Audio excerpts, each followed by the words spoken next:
A big warm welcome to everyone here tonight, and thank you for coming down to Eastern Health for the second edition of this year's Victorian ECMO Service Masterclasses.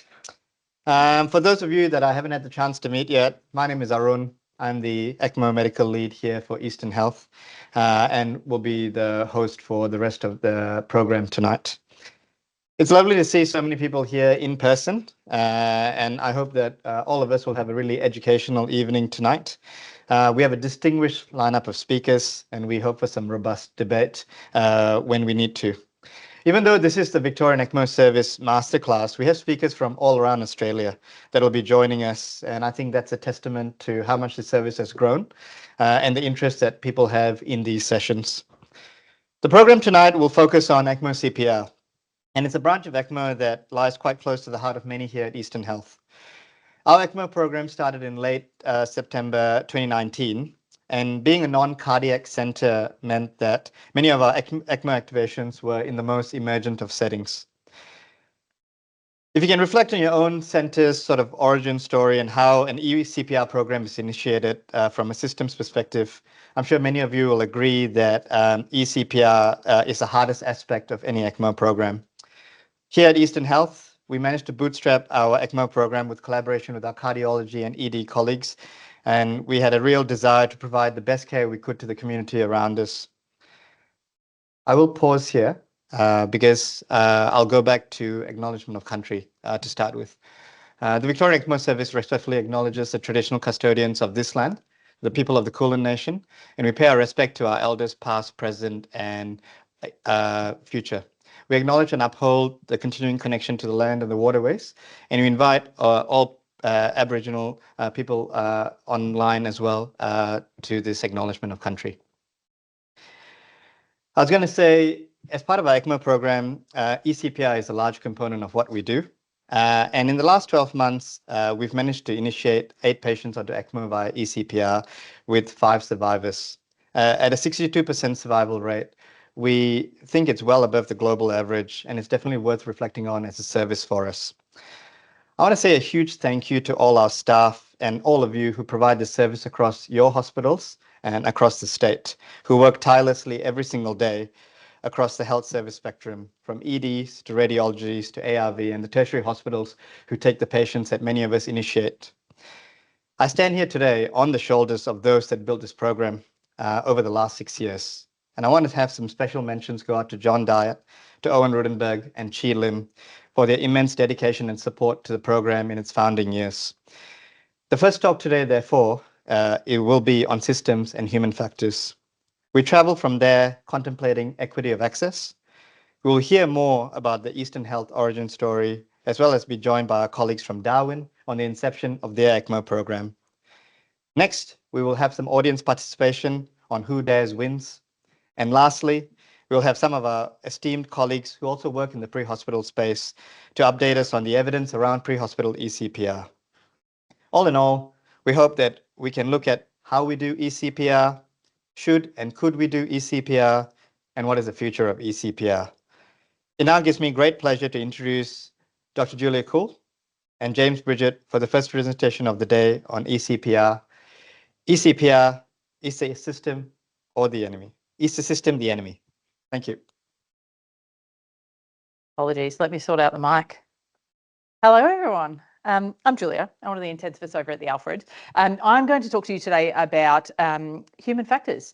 I spent a bit of time whilst working at the Alfred as the clinical human factors lead for Alfred Health.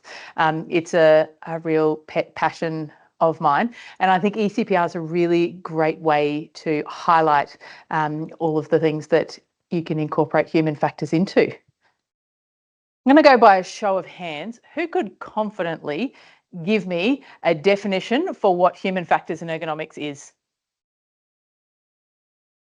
Anybody? James? We've got a couple, maybe one. Look, there's not a great definition for it. A lot of people say this is just, it's common sense, but it is it is a scientific discipline that really focuses on, very simply, looking at the interaction and understanding the interaction between people and the environment in which they work and how we can improve that. And when we talk about the environment, we're talking about all aspects of both technical and social of the system that people work within. So you can kind of see up here that we're looking at the tasks to be done. We're looking at work processes, location and setting, equipment and technology, and also workplace culture is a big part of that. I'm going to harp on some of these factors as we go through. A lot of the reason I wanted to give this talk tonight is to give you ways to think about your ECPR service.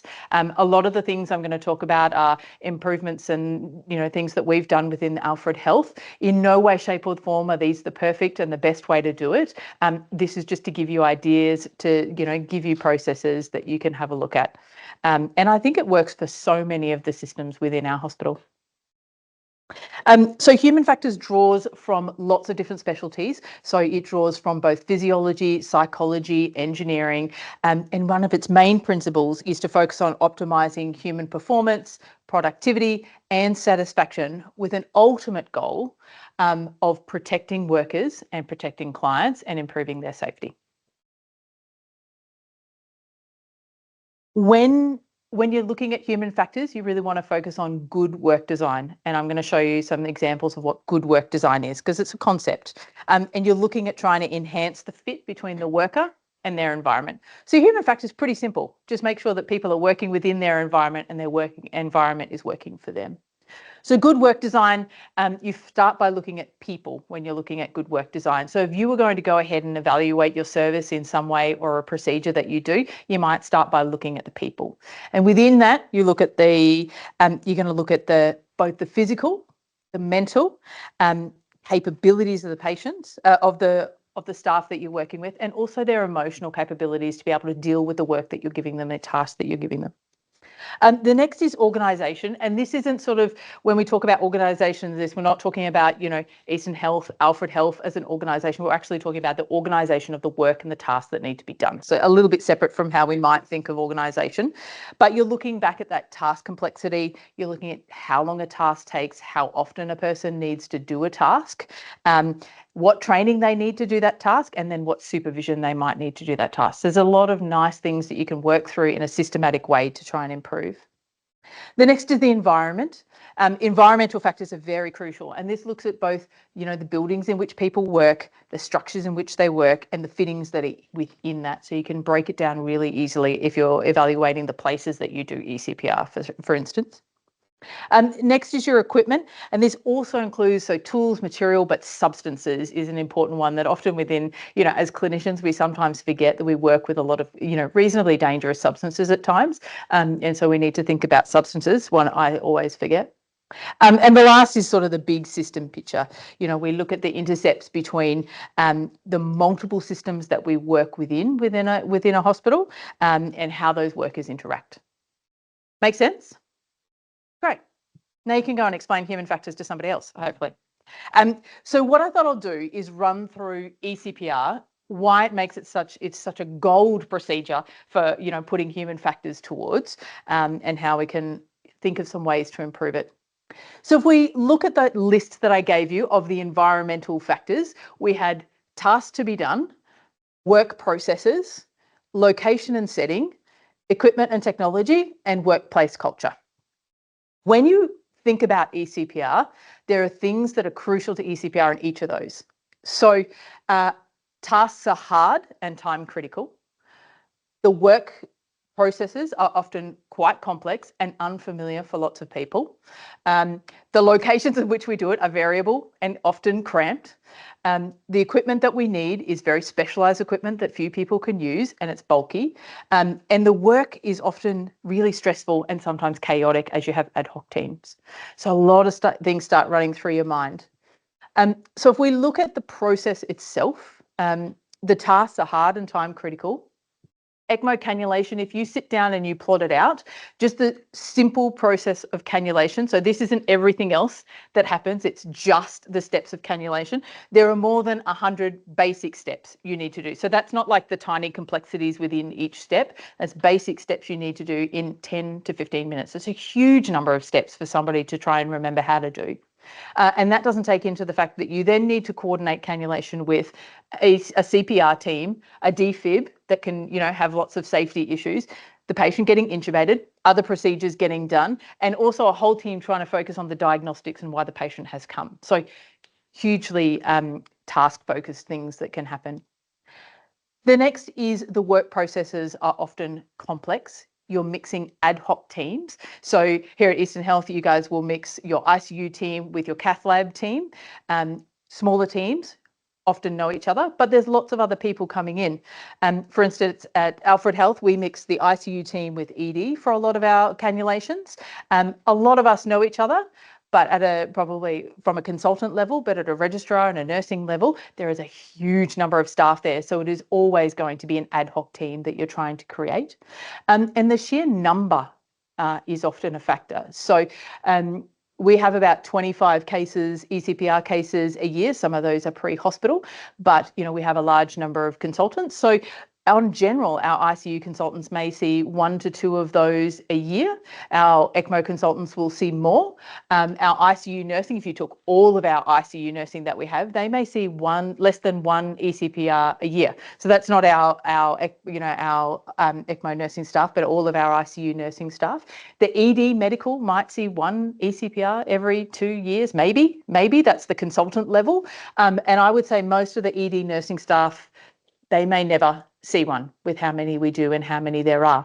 So you're trying to make a group of people who don't work together very often, who need to come together as an ad hoc team, who've never seen this procedure before, do it seamlessly in a time-critical manner. Simple. The next is the environment that you do it within. So we generally, and I know a lot of other people are probably very similar, we do our ECPRs in lots of places. So we do it in the ICU, we do it in emergency, we do it in the cath lab, we do it in theatre, we do it on the ward, and we do it pre-hospital. So you have to take one procedure and adapt it to all of those different environments that have different space limitations, size limitations. Brooke's going to talk about some of our pre-hospital, environmental factors that we have to contend with. So lots of things about ECPR are really great to focus on.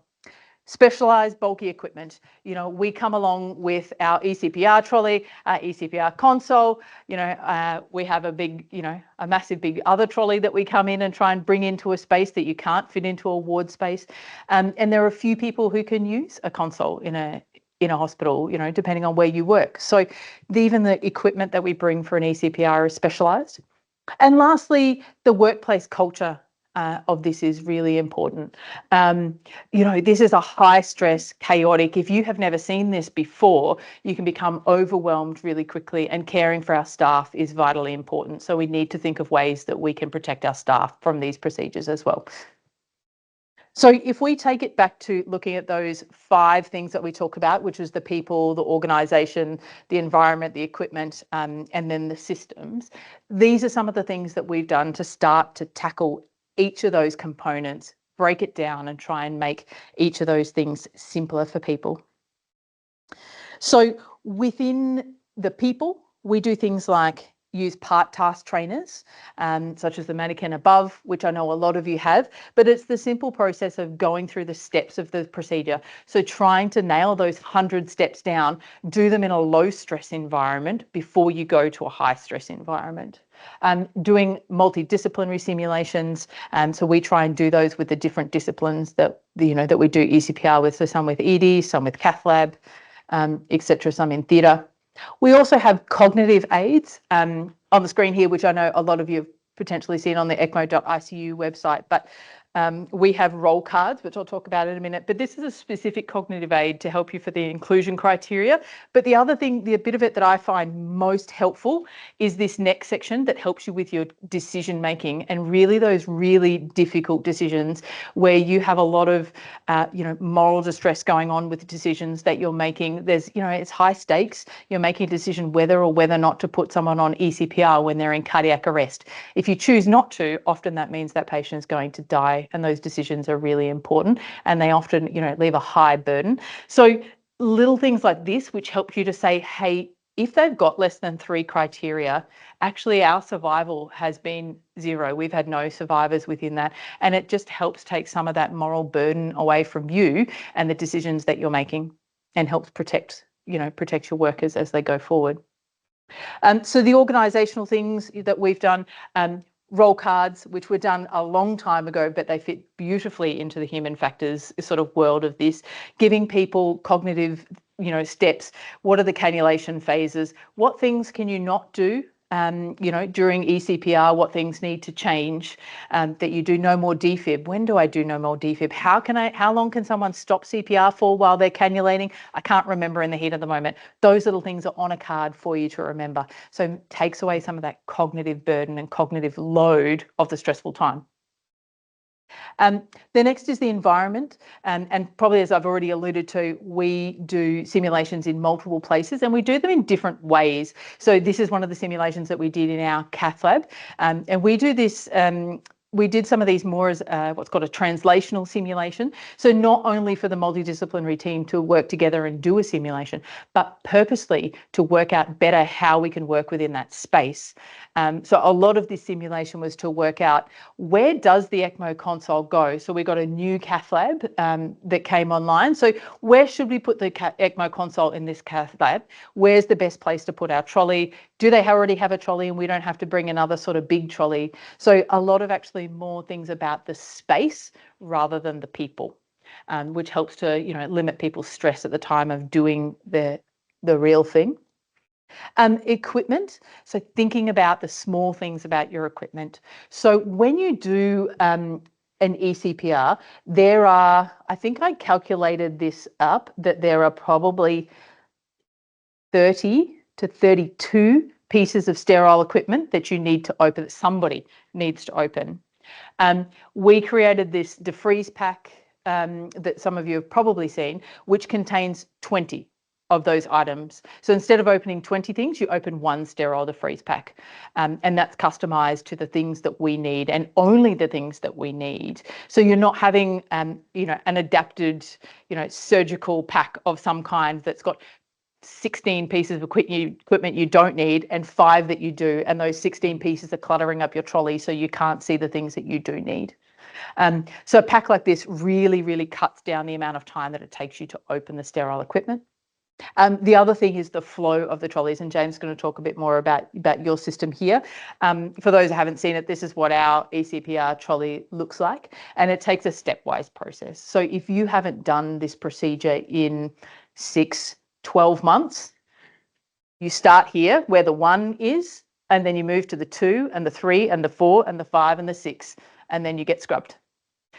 So it's a really flow through process. We thought very hard about going back to those 100 steps at the start. What is step number 1? What is step number 2? What pieces of equipment do you need to do step number 1 and step number 2?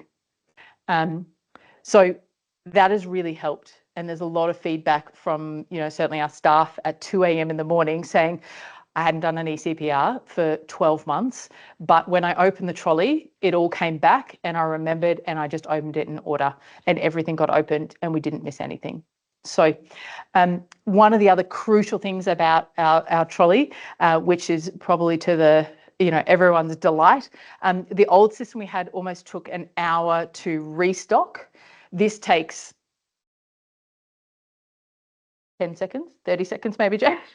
So you can do 2 ECPRs without having to replenish equipment for this system. So once again, at 2 a.m, if your whole team is tired, you don't want to then need to spend sort of 30 minutes pulling everything out, making sure, doing checklists. This, you simply pull stuff forward and you're reset and you're ready to go. Staff can get home and sleep or going back and caring for patients, knowing in the comfort that they've got another setup ready to go. Lastly, some really simple system things that we've done. So we have there are a lot of consultants and people on at the Alfred at any given time. So we have an app that has you can do group messages, you can call people easily. We're adapting, we have a sort of cardiogenic shock call out, which has been a newer thing. But this is an app that people get on their phone. It's cross-reference from our various rosters from the medical and the nursing side. So it populates who's on at any given time and you can call multiple people, you can text multiple people. So there's no sort of looking up other rosters to make sure you know who's on or who can come and help you, if you need additional assistance. So little system things, depending on where you work, can make a big difference. And that's it. So my name's James. I'm the acting ECMO coordinator here at Box Hill. You just had a wonderful talk on human factors and ECMO, and I'm going to talk about how we apply that here at Eastern Health. As Arun pointed out, we are predominantly an ECPR service. 12 of our last 16 cannulations have been ECPR, and our system kind of is designed to reflect that. Our system design is fairly simplistic. We have a primed CardioHelp console that's ready all the time and a really easy step-by-step guide that 2 nurses do to rewarm it and get it ready for use. Yeah, that cuts down on stress, especially when it's infrequent. We don't do it that often. We use a modular box system like this. We've got 4 boxes. We've got a core pulse, and we only have 2 cannulas on the trolley. So a 15 French arterial cannula and a 21 French venous cannula. Because in these time-sensitive environments, the less decisions is less cognitive load. So it reduces the amount of things people have to think about, and therefore allows them to make decisions more quickly. In box 1, we have everything we need for cannulation. So that defreeze kit that Julia talked about, some Amplatz extra stiff wires, some needles, and a bunch of other stuff. And most importantly, if it goes next slide, we have a little laminated guide here, step-by-step of how they open it and what they do. It's really simplistic and easy. So in a small team like ours, we don't have lots of ECMO-trained people around. We can get a registrar or someone who's not particularly well-versed in this. They can follow that and set up the trolley while the 2 cannulators are getting scrubbed. So that really helps us there. Box 2 just has our PPE, so everything that cannulators need to get scrubbed and ready to go. And that's all they need to do. With those 2 boxes set up, they can start cannulating. Yeah, we've got a box 3 for everything we need post-cannulation. So our distal perfusion cannulas, our securement devices, all of that kind of stuff. And then box 4 is kind of everything else that we might need. So if you drop a guide wire, you bend a guide wire, you need a super stiff guide wire, that's all in there. So if you need something, you don't have to run back to ICU to get that equipment, it's just there. The benefits of this is it's cheap, right? We all break stuff all the time. So if someone breaks one of these boxes, I can head down to Bunnings, $100 later, we're ready to go again, right? Lifts, if the lifts fail, we can grab a box each, head down the stairs.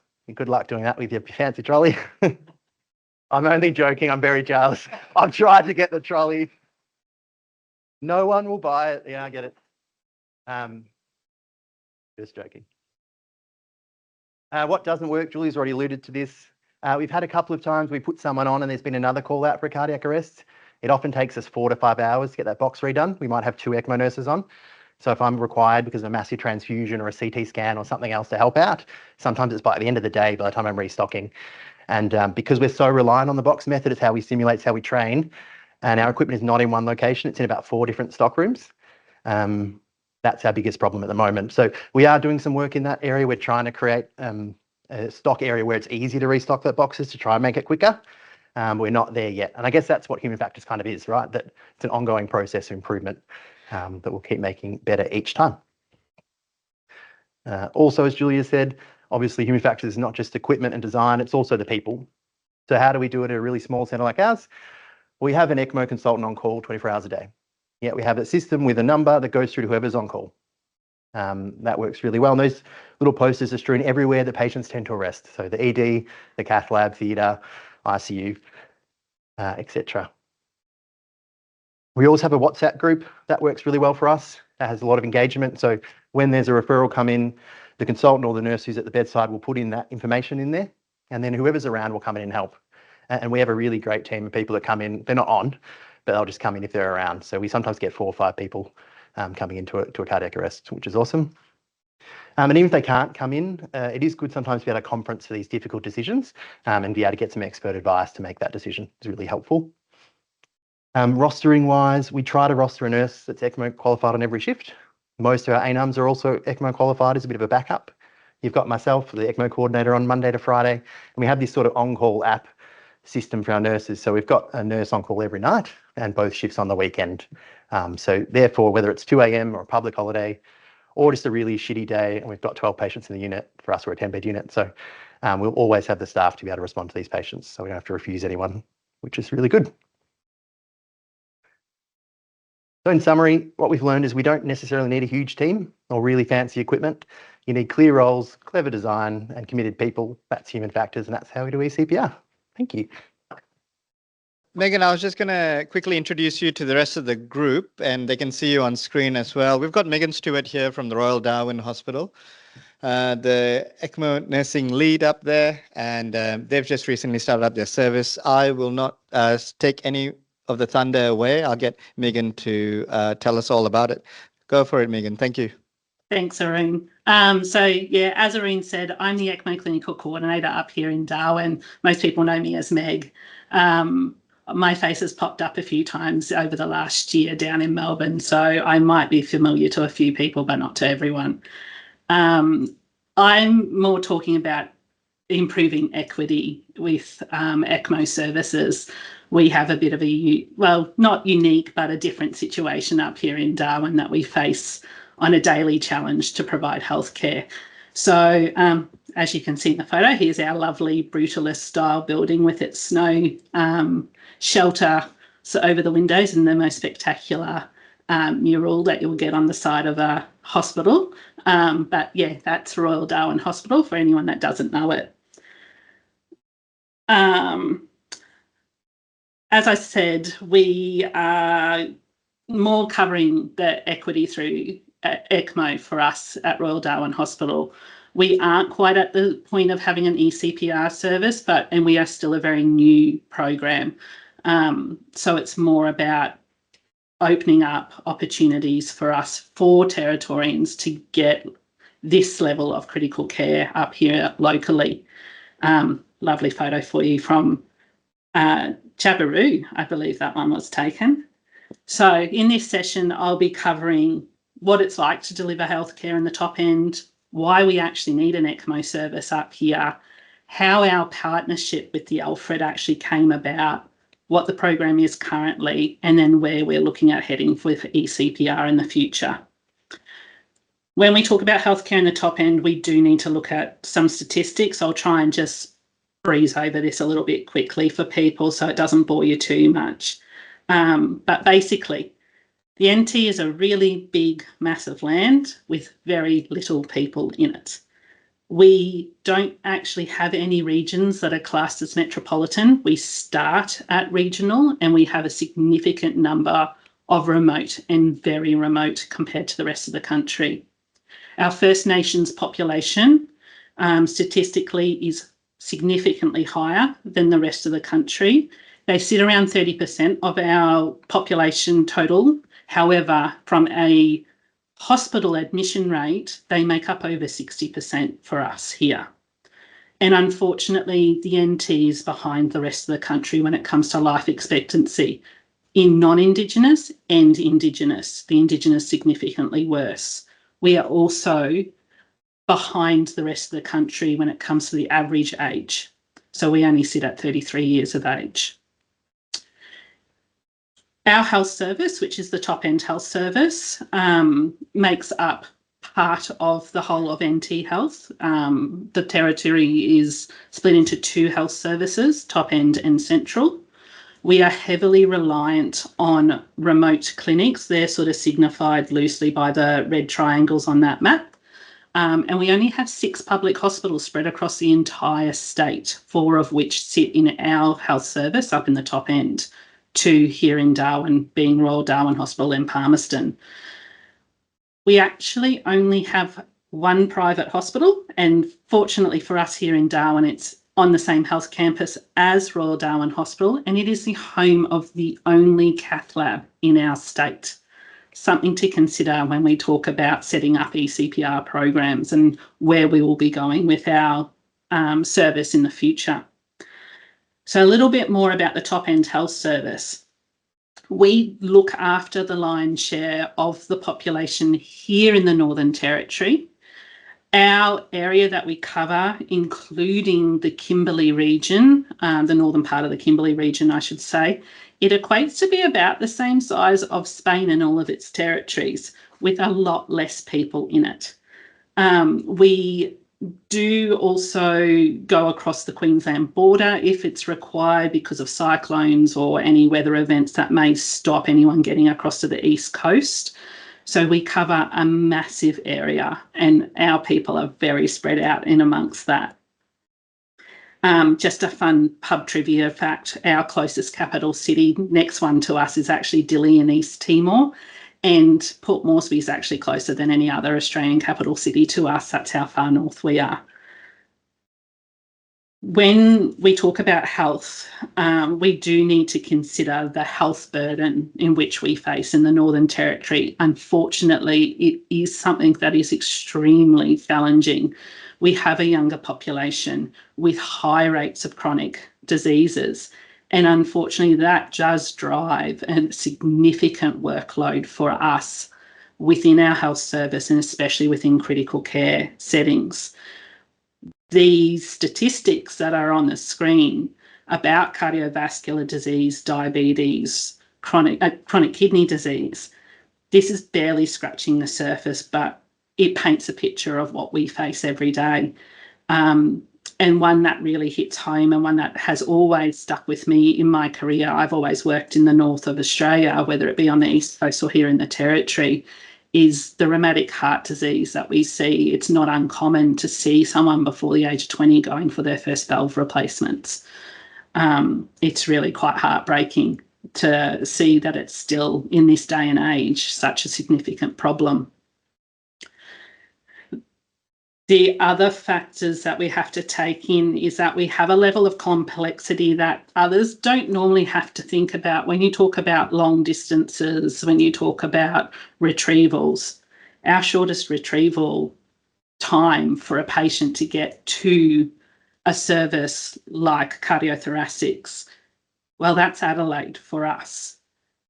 We don't have something down the road. We don't have services like cardiothoracics locally that we can actually get our patients to and intervene quite quickly. We are very heavily reliant on medical management of our patients. We have staff shortages. It is a place that is tough on people. We have the most incredible team and couldn't ask for a better group, but you live a very long way away from your support network. You are faced with tough challenges. The weather is terrible for half the year. It's absolutely perfect this time of year, but during the wet season, most people hate it. We have the service gaps, as mentioned. We don't have an in-house in Royal Darwin Hospital, a cath lab. We are reliant on a service that is supplied to us from our next door neighbours at the private hospital. So to take a patient from ICU to the cath lab is quite challenging and comes with a lot of risk. Our patients who do live in remote communities and outstations, they are difficult to get to. So when they come to us, they are often in extremis as it is, on top of their health burdens that they already have. They are transient. Our First Nations are very itinerant in the sense of ceremony and moving between communities, and then they get lost in health care follow-up and treatments, and they don't take their medications, which complicate things and adds an extra complex layer to things. Our hospital's old. It was built after Cyclone Tracy. It does the job, but our population has outgrown it, and we are still providing the care that we can, but it gets a bit tough. And then, of course, the environmental risks. For 6 months of the year, we face potential floods that cut off all of our roads to the southern states. So we are reliant on aviation to get supplies, to get patients in and out, all that sort of stuff. So all of this needs to be factored in, and for us to have people come and work with us to get an ECMO service, it did scare quite a lot of people away, but it didn't scare one group. So we were very, very fortunate from a very unfortunate situation, but from a horrific accident, a partnership grew, and we now have an ECMO service. We have a partnership with the Alfred, which originally had been spoken about for many years. It got a little bit of traction during the COVID preparation phase. I think if we had a massive outbreak in the NT, it made a lot of people very nervous. So there were discussions about, what we could do if it did have if it did escalate. Unfortunately for us, it didn't. So we didn't have to go down that pathway. We continued on making our referrals, getting our patients retrieved if and when they were suitable. Then in August in 2003, we had a horrific accident, which was US military Osprey crash over on Tiwi Island, where we ended up with one of the victims from that crash in our ICU, critically injured, requiring ECMO. And I can say that 18 hours before ECMO flow, I worked the night shift, and those 12 hours, I don't know how he survived that. Still to this day, I'm amazed that he has had such an amazing outcome. That incident then sparked further conversation and gained traction again for us to actually develop an ECMO program. We had a formal agreement in early 2024 was created between both Royal Darwin Hospital and the Alfred. We were very fortunate that Arnie actually came up and spent 6 weeks with us in our unit, getting people familiar with the console, just running through basic skills, which then led into an in-house 2-day ECMO course. We had 2 back-to-back delivered by the Alfred team. We had a total of 42 nurses and doctors, majority of those ICU, a couple of anaesthetics, a couple of ED. That was our first taste of ECMO. My position came into fruition in August last year, so I'm coming up to my first year in this role. A lot of work had been put in from the start of that position to where we are now. Our ECMO program was actually launched on the 10th of February this year, and only a few weeks ago we had our first cannulation. So it's been a bit of a crazy ride. A lot of work was put in, and I have to say a lot of work was put in even before I was in this role, and that credit goes towards that team that did all that negotiation and all the agreements and the legal work required for me to be in this role, and to where we are now. So how does the partnership work? First off, it was formed to improve health outcomes.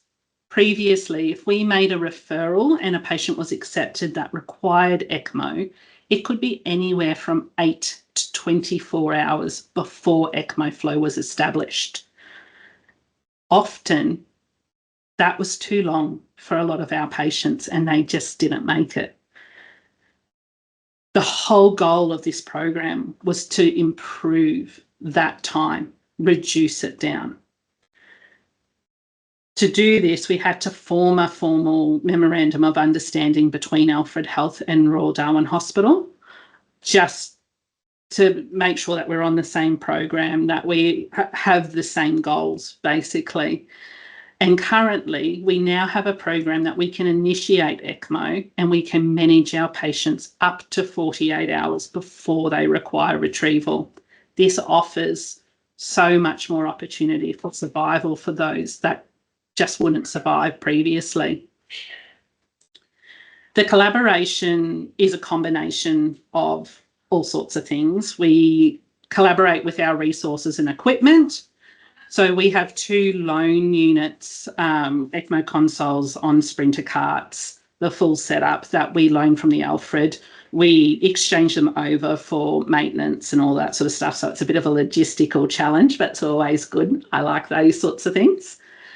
We do a limited consumable exchange, so we ensure that equipment isn't going to waste, like the circuits and that sort of stuff. So we change them out with 3 months expiry left, send them back down to the Alfred so that we know that they don't go to waste, and get new circuits up, and then just little specific things depending on when we do a cannulation. All other consumables I manage locally, and so we keep everything in-house as much as we can. Education and support wise, we align ourselves very much with the Alfred as much as we can. We work off their programs and also the VECMOS programs. We just adapt them for what we do, which is not a full-blown program by any means, but it is within our capabilities. The Alfred provide ongoing support with phone a friend at any time, send a text, FaceTime, and we also get to use the formal VECMOS process as well. We're just classed as the northern cousins, really. We're integrated into VECMOS, so you'll see us pop up on the fortnightly meetings. We also have our own bi-monthly clinical catch-ups, which allow us the opportunity to discuss our referrals and learn and better our process of patient selection ultimately. And we also participate in the Alfred 2-day courses. We get our colleagues get to go down and attend the cannulation courses and the ECMO courses. And you also get to see us pop up occasionally as faculty. I was down earlier this year with one of my colleagues, Rob, which is always great fun for all of us. So what are we actually capable of doing up here? All of our ECMO is initiated in the ICU currently. It is the safest environment for us to learn in. We offer VV and VA. We do not offer ECPR currently, and I'll discuss that on a later slide why. We are able to manage our patients in-house. We work on a 2 nurses to 1 patient as it is possible, depending on staffing. And we liaise in with the Alfred team to come and retrieve our patients, but we can sort of slow down a little bit because the logistics of getting a team up to us is a little bit more complicated than the standard. And we usually within the 24, 48 hours. So our first patient the other week, we actually had him for 28 hours in the department before he was retrieved out, which was a great opportunity for everyone. And I was quite happy with that. The coordination of the patient from the referral to the retrieval and everything in between, we work very closely with the Alfred using the VECMOS 1300 number. We go through the same discussions with criteria for selection. We do not cannulate without approval from the Alfred, just from a safety perspective. We don't want to be putting the wrong patients on, because we don't want our patients being transferred across the country if it's not going to be of any benefit to them. We continually collaborate with the treatment, making sure that what we are doing, we're very adapted to medical management of complex patients. So, you know, we play around with infusions of inotropes and vasopressors and that a lot more because we don't have the surgical options to get us out of trouble. A lot of logistics support. So we sort of liaise in with the local retrieval services and act as that conduit between the Alfred and that other third-party provider. And we do regular reviews of our cases. So it's actually a really great teamwork that we have, and we like it. We're very grateful that it's been an opportunity to do this program with them. Our program is a low number service, so we have a huge focus on education and training, and that's a large part of my job. So in-house training, as we've mentioned, we've had the 2-day ECMO course, and we get to have the added benefit of the odd site visit, which everyone gets rather excited about and really enjoys. We are very, very fortunate to have an honorary nurse program with placements down at the Alfred. I myself was fortunate enough to have a 6-week placement at the beginning of my start of this job, basically, which put me on the right track of where I've gotten to so far, and I was indispensable. Our senior nurses that have been recognised as senior ECMO nurses also get the opportunity to come down for 2 weeks just to have exposure to ECMO, which has been invaluable and was very evident with our last patient. Our program does a lot of face-to-face training. We have little 20-minute micro skill sessions that we run every week. We run them over a 2-hour period. People pop in, pop out, simulations, skills stations, self-guided activities, all that sort of stuff. The whole focus is to reduce the fear, because it's not something that we do very often, but we want to be able to do it well.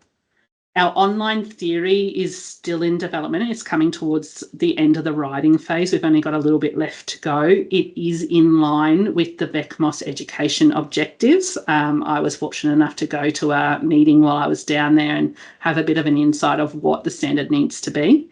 So we're almost there. So hopefully in the next sort of few months, we'll be able to get that up and running. Huge amount of work has been done in resource development, from guidelines to troubleshooting guides to reference charts, all that sort of stuff to try and reduce the cognitive load as much as we can for our team. And we also collaborate with the local retrieval service. So we've run a full transport sim from a cannulation through to a road transport to a load on a plane, all in a day. Rather exhausting, but really beneficial to everybody. And we're ongoing work with that retrieval team around just console handling and safety during loads and that sort of stuff. And that will be an ongoing local program that we will have up and running as well. So how's it worked? And you can have a bit of a laugh at this because this next slide will be a whole study of one, but we're going to own it. So yes, we have gone from an average wait time of 15.4 hours from referral to ECMO flow, that being anywhere from 8 to 24 hours, down to 3.5 on our first go. So yes, it is successful, and yes, it does work, despite being on the other side of the country.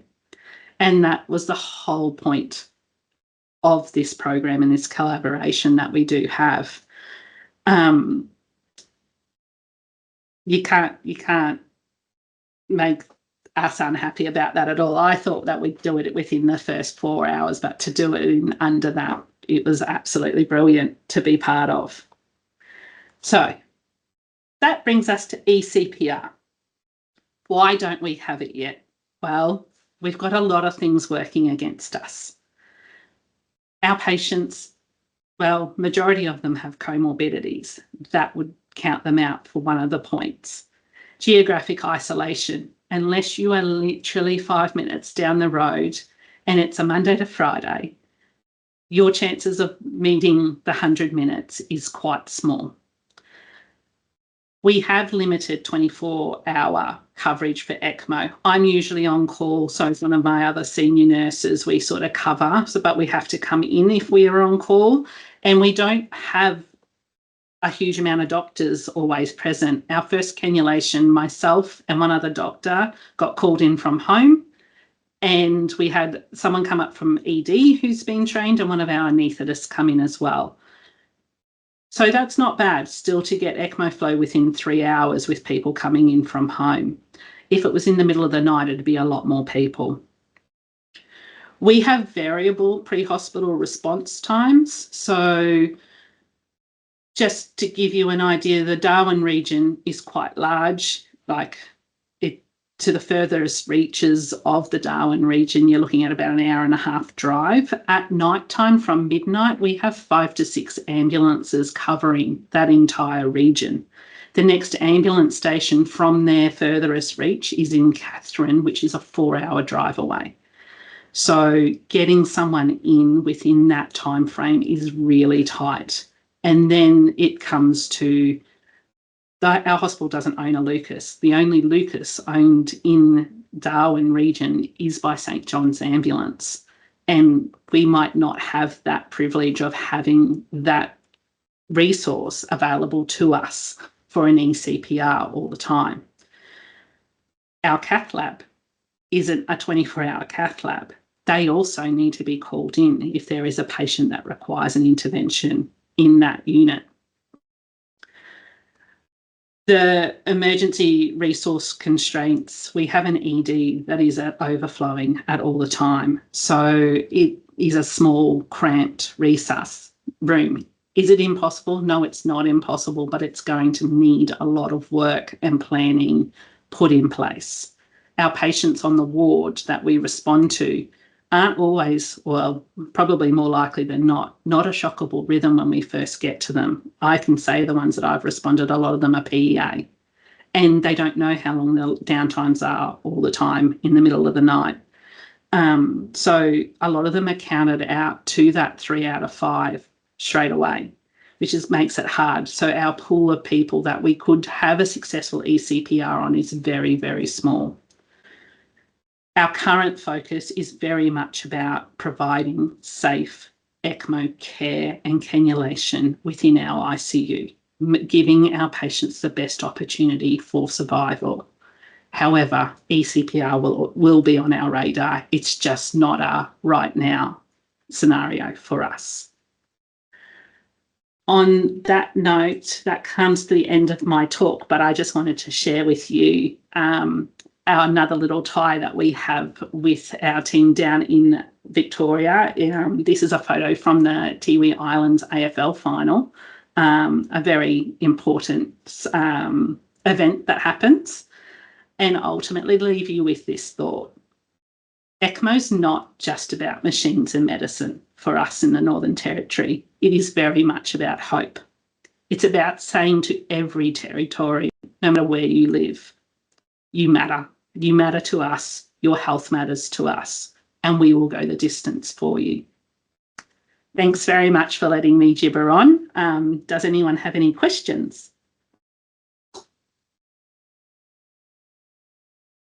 Thank you, Max. That was an amazing talk on the insights of developing ECMO in the top end.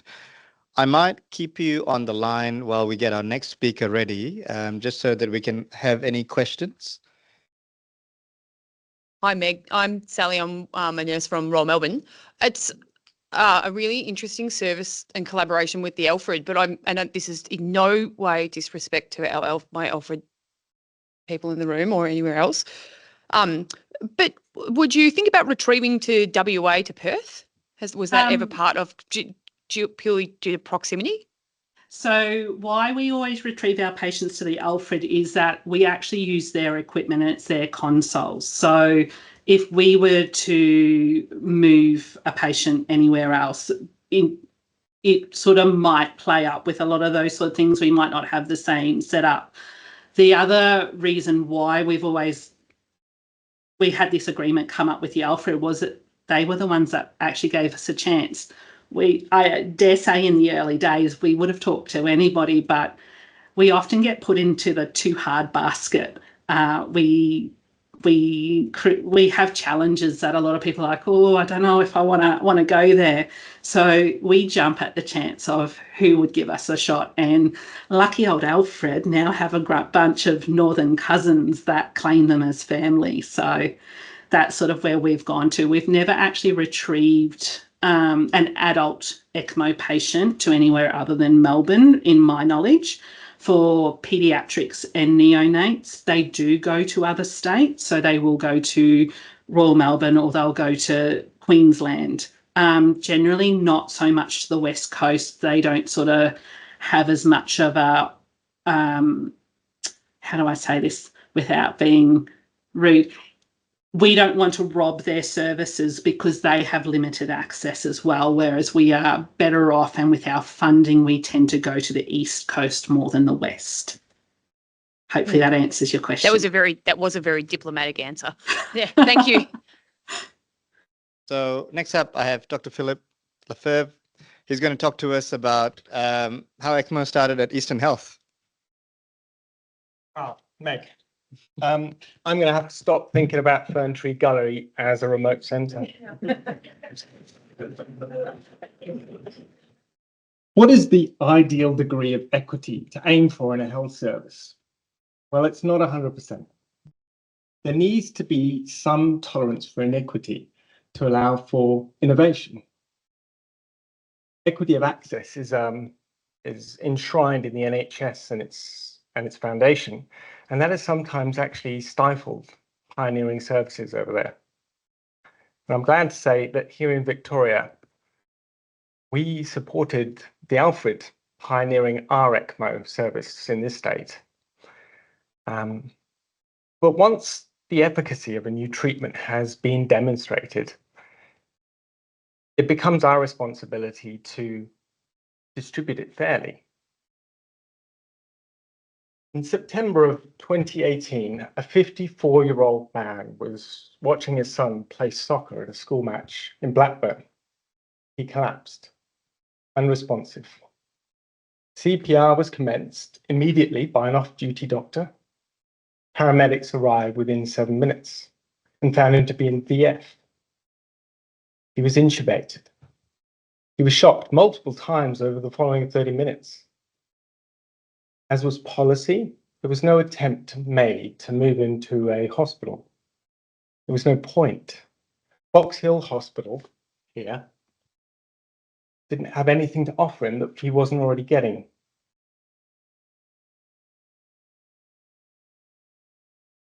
Despite expert paramedic care, he could not be defibrillated and he didn't get ROSC. He died there next to the soccer pitch where his son was playing. How do I know this story? Well, this man was a family friend of John Diet, one of our intensivists. And at the time, John was leading the launch of our ECMO service. John was convinced that we had to have an ECPR service here at Box Hill. Because at that time, had we had an ECPR service, this man could have been transferred to us and he might have been saved. As you've just heard from Meg, there are good reasons to launch an ECMO service as a semi-elective Monday to Friday service.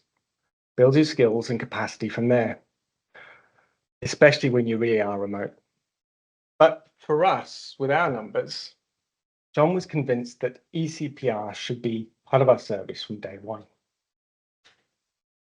We have a really busy cardiology service, and without the backup of cardiac surgery. Box Hill averages about 24 STEMI lab initiations per month. In 2019, according to ambulance data, that represented 9% of the state's load. Just for context, Monash was 17%. Yeah, there are no slides.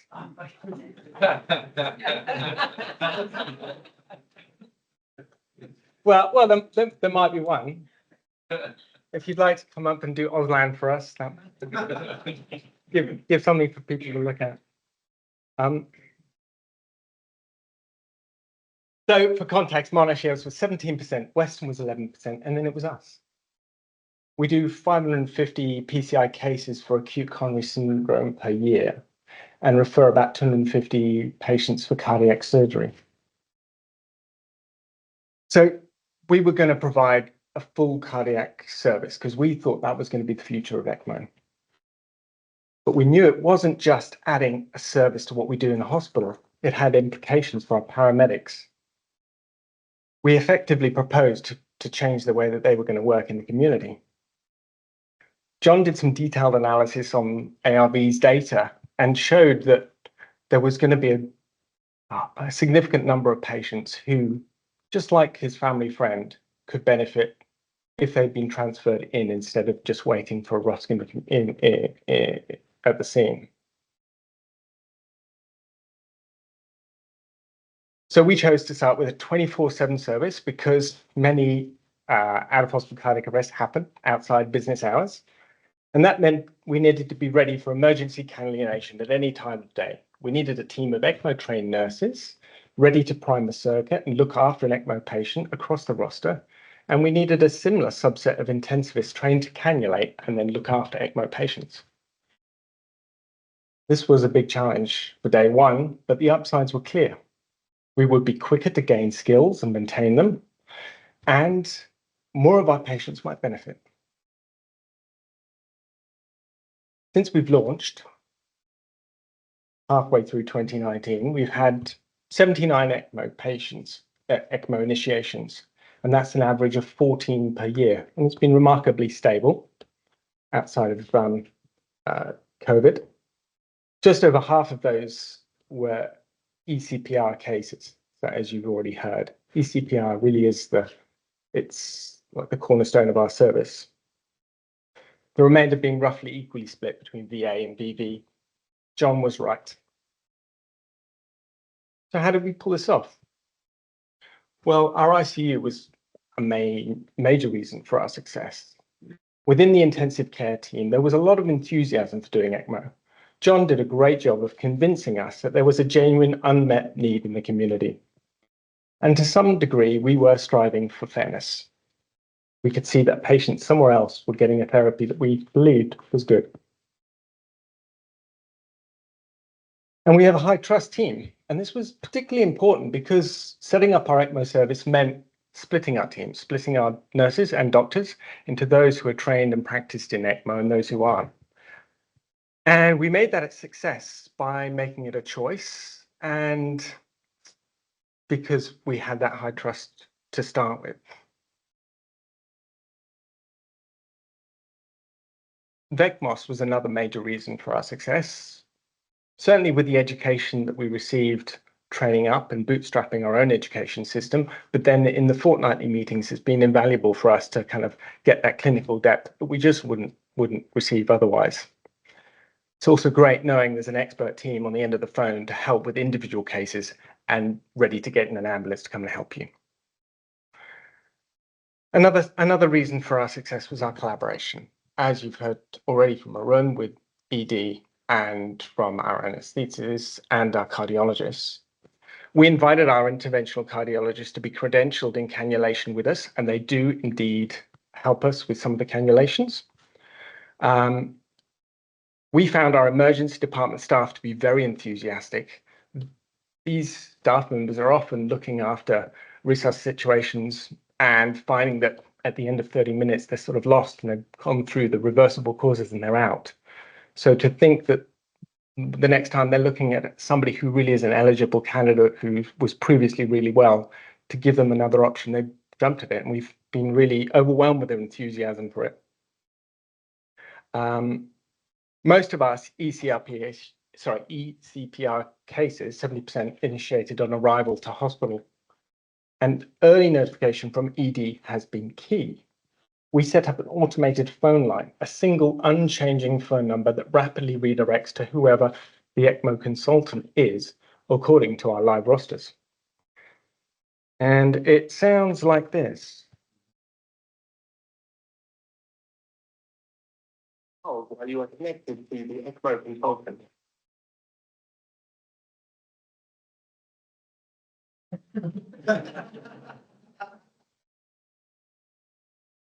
No.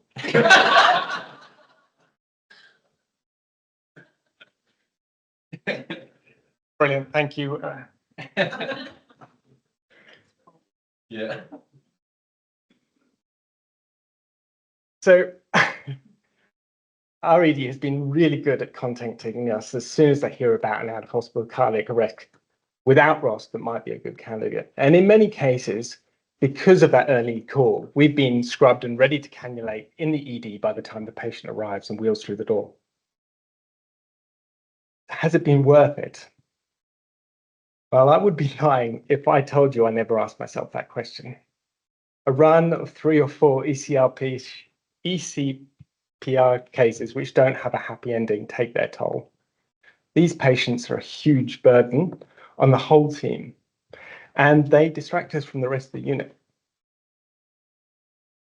But in between these cases, we do get some incredible successes, like Paul.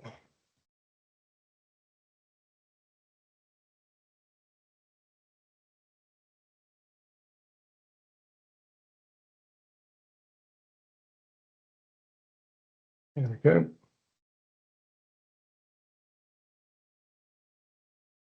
Try again.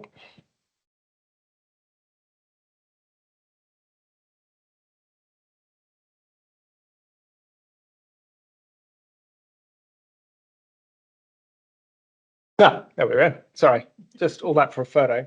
But this is Paul, who had multiple out-of-hospital cardiac arrests and continued to arrest and lose circulation in the ambulance, was cannulated in RED, and here he is in the middle in the grey shirt, visiting us again sometime after discharge, and he's doing incredibly well. He's now back playing squash, though by his own admission, not very good at it. He wasn't very good before either. So yes, it is worth it for patients like this and to see this and to know that this is just the beginning. Like Meg said, to some degree, ECMO and ECPR is about hope for the future. If we don't pioneer and do uncomfortable things, we won't make progress. Thank you.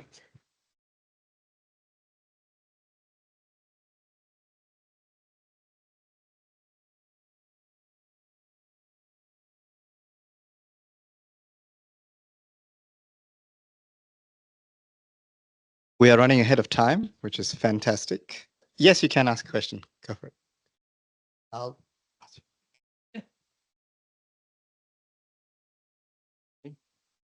My question, thank you. My question was, I completely agree with you that the patients that are amazing, and the patients that are very difficult and have tricky endings are really hard on the team. Is there anything you do particularly that you could share that benefits your team or? Well, to weather the storm when you have those bad runs and it feels like a whole lot of trauma for everybody and no benefit. I do not. Do you? Yeah, I might add in there as well. I think we don't really get the moral distress as much as units that are looking after them for a long time. I think we initiate these patients and we're really lucky that they get transferred out within 24 to 48 hours. So I think the distress that many tertiary centers feel when these patients are difficult to wean or end up having a poor outcome, we're quite sheltered from that at Eastern. I think the decision-making process is the hardest in a small team. And as Philippe alluded to, we see a lot of cardiogenic shock patients because of our PCI load. And we have a recall system as well without a 24/7 intensivist. So I do think, especially out here in the eastern suburbs, we have a slightly younger population, slightly worse health outcomes, generally speaking. And so we find that these patients are probably worth considering as candidates. And when they do get put on, as you mentioned, the ones that are good end up being really good, or if not, we don't get to even transfer them because they pass away. I think we are a bit shielded from that. I think, as Philippe also alluded to, we have a really tight unit of nurses and doctors, and we do regular debriefs in the outcomes that we find are quite distressing.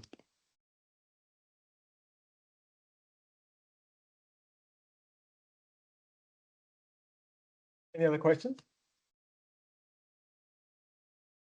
Aina, do I need to call you on the? No. Yeah, I reckon 2 or 5 minutes. Yeah, I was just going to say we're running ahead of time. Why don't everybody stand up, stretch your legs? We're going to get the Who Dares Wins game up next. So maybe have a bathroom break. We'll see you back at 8:05 if that's okay.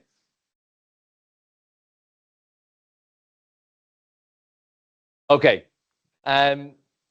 So my name is Aina Lowney. I'm an intensivist here at Eastern. I'm part of the ECMO team. And it's great to see so many familiar faces this evening, braving the weather out east. So thank you very much for coming along. So what I would like to do over the next kind of 10 to 15 minutes is present a series of ECPR cases. And these are real life cases that did go on ECMO.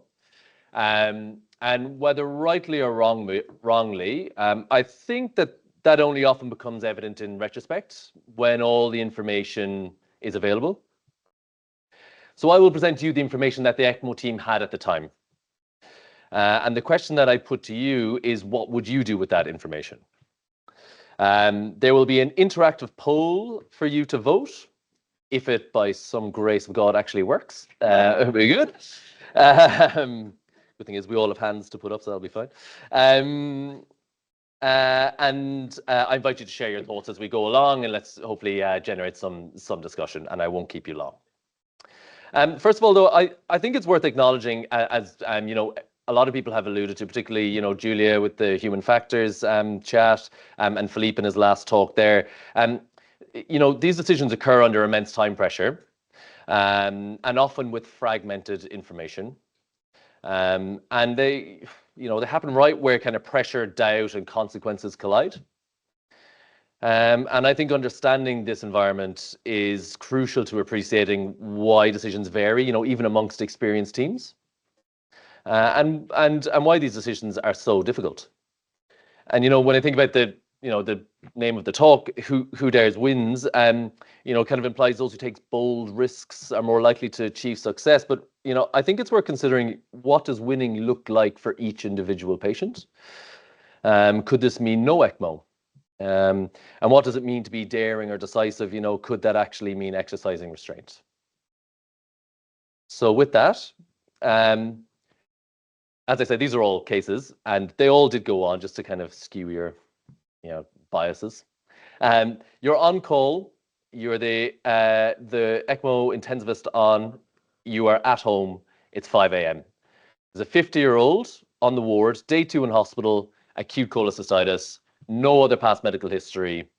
They have had a PEA arrest. It was initially PEA. Intermittently, they're having some shocks. The story that you can get, absolute schmozzle on the end of the phone, as you can imagine, but the story you can get is the nurse came in to assess the patient. The sugar was 3-ish, gave him some glucose, so they were alert. She went out to get the glucometer, came back, returned to find the patient unresponsive. So, couldn't have been more than 2 or 3 minutes. So 25 minutes into the cardiac arrest, you get the call. The end title's 18, still PEA, the patient's in arrest. Access has been really difficult. You're trying to get some more information. Eventually, there's they managed to get some venous access, and the pH is 6.9, the lactate's 9, the hemoglobin's 92, and you're already on the way in. Now, you've come in before, so you know that you can be on the ward in 15 minutes. So that would take you up to about 40 minutes. So what I ask you to do, if you take out your phones, come on, Menti, there we go. All right, we're in business. Does the QR code work? If it doesn't, there's a code. You can join at menti.com and use that code. Whoa. So do you say the patient meets 4 out of 5 criteria?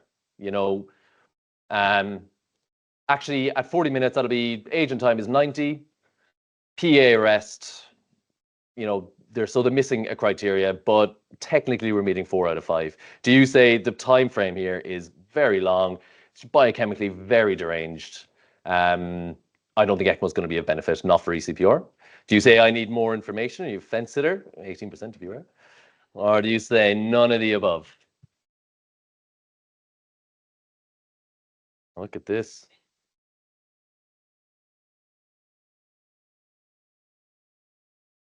Okay. All right, so 62%. So the system's working. There is a split room. Thank God. Mightily embarrassing if everybody decided not to go on. So does anybody who elected to go on want to share their thoughts around this? Yeah. What was going through your head? Are you saying, look, they're unlikely to survive, but technically they're meeting criteria? There'll be a mic coming around. Please do share your thoughts. This is the interactive part of the night. Yeah. What was that, Brooke?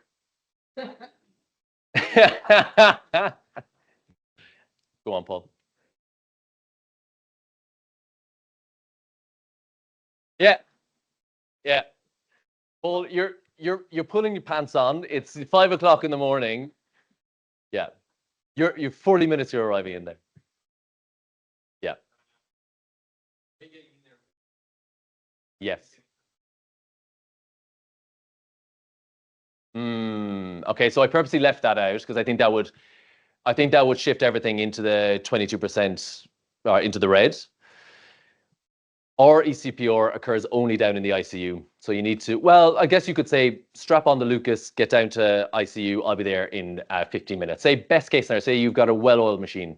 You are where the equipment is with it all open while you're driving. You roll in and somebody puts the gloves on you. Yeah. Yeah. Yeah. Yeah. Yeah. Okay. Maybe a better question would be anyone who said 22% borderline time frame non-shockable. Does anybody want to share their thoughts around that? Yes. Good on you.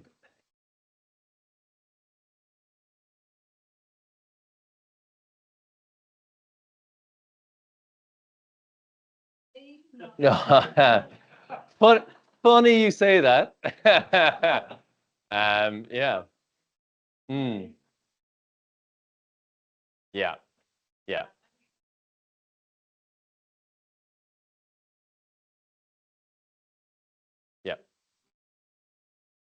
Yeah, thank you for all that. That all points beautifully made. And it's funny you say that, because actually what I said at the start about the information being fragmented and often only coming to light in retrospect in ECPR cases, the nurse actually had gone out and done a drug check with somebody else, done a few bits of other pieces before coming back. So it actually, this wasn't witnessed. This patient sadly didn't survive. But I don't think the point being, I think anyone who was in the 64% thought this patient is otherwise well. They're in hospital for two days. They're young. We're well into an arrest. Like to use a colloquialism, we'll give them a crack and see what happens. Otherwise, they're not going to survive this, anyway. But anyone in the 21%, I think, also very justifiable, and I think there's no right or wrong answer. So next one. Okay, so 36-year-old male, also no past medical history, chest pain preceding a cardiac arrest in the community at 4:10. Witnessed by his wife, sadly, immediate bystander CPR, and on arrival of Ambulance Victoria was in PEA. There were shocks being intermittently delivered during this person's arrest, but it was predominantly a PEA arrest. Arrived to ED with CPR ongoing at about 5 p.m. So about 50 minutes in, and the POCUS shows no contractile activity and no effusion, no pericardial effusion, and the RV is not massively blown out or anything. So again, very biochemically deranged. As you can imagine, pupils don't offer you much. You've had heaps of adrenaline. So I think the options this time are a bit more forgiving. If you just go onto your phone, it should just have flicked onto the next one, hopefully. Do you initiate ECPR saying, oh yeah, a good outcome is likely here, let's go? Do you initiate ECPR and say, a good outcome is extremely unlikely, but there's a 36-year-old man who's arrested in front of his wife, and some cognitive biases and emotive elements come into play? Do you say non-shockable, an hour of downtime almost, ECMO's not going to benefit this person, or none of the above? Oh, my percentages have gone. That's all right. What was that one? Okay. So again, a bit of a split room. Mostly not to go on. Can anybody from that group share their thoughts around that?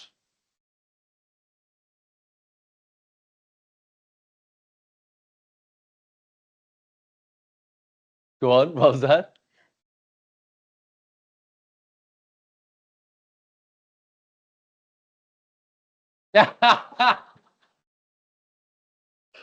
I didn't want it to steer that direction.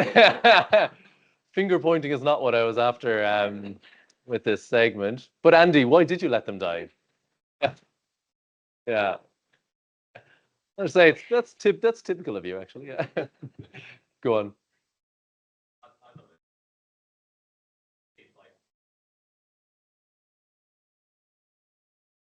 Yeah. Yeah. Yeah. I don't think anyone would disagree with that. And I don't think anyone would disagree with the people who said a good outcome is extremely unlikely, let's go on. I don't think anybody would say, yes, Steve.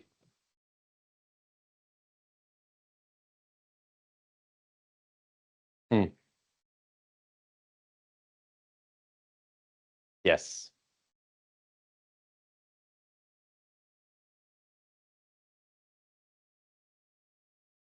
Yep. Oh, sorry.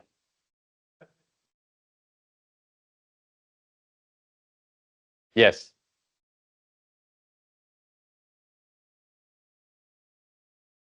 Yeah. Yeah. Yes, and went on to be an organ donor. Yeah. Yeah.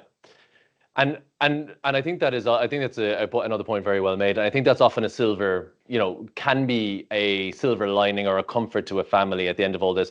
I think I've wrestled with this myself. I think going on with that thought in your mind, for me personally, I try not to have that impacting my decision making or clouding my decision. I think I think in retrospect, and again, it's a personal thing, it's a silver lining or something that if that was in that person's wishes, then that's something good that can come out of a very bad situation for a family rather than affecting my decision to go on. Yeah. Yes, Andrew.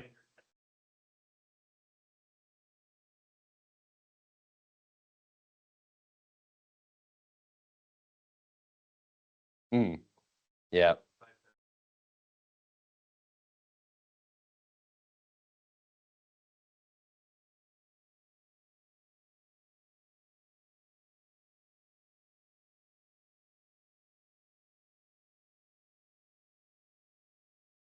The Mentimeter. Yeah.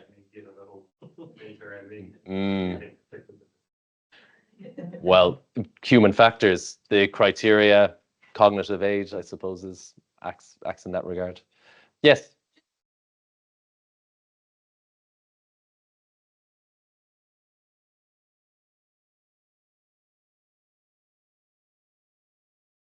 All right. This is my other talk. Bed in for a while here. Okay. I don't know. I haven't thought about that. Sitting on the fence. That's a very difficult question, but a very good question. Yeah. I guess the point I was making was that I would not choose to put someone on ECMO thinking, well, at least they will be an organ donor, to put it kind of simply. But that again is a personal view of mine. I'll move on to the yes. Yeah, I wonder can Arun speak to our times to initiation? And you are quite right. They are like a lot of our CPR cases do go on after an extended period of time. But yeah, Arun could probably speak to that having longer. Someone potentially come. And many of us actually do live, and we're quite lucky, within 15 to 20 here. And we have a system set up where our registrars can open up the boxes and get things ready. So in many of the cases, we are putting them on within the acceptable time frame as per VECMOS's guidelines. There are a few that we have put outside the time frame for compassionate ECMO. And you can ask every ECMO intensivist to put them on. We generally know compassionate ECMO. And we are hoping for a good outcome despite what the data tells us. Data is again a patient specific. So I think we do struggle with that. I think some of the more senior consultants are happy to accept that they can't put every single person on. And you might find some of the younger consultants like myself are quite keen to try. However, the data bears it out that they still have poor outcomes if they don't come within the specified time frame. So I think it is consultant dependent. We do try to stick within the guidelines as far as possible, but I think it happens at every center. Yeah, maybe I'm poor. Skip the last one. The 36-year-old, yes.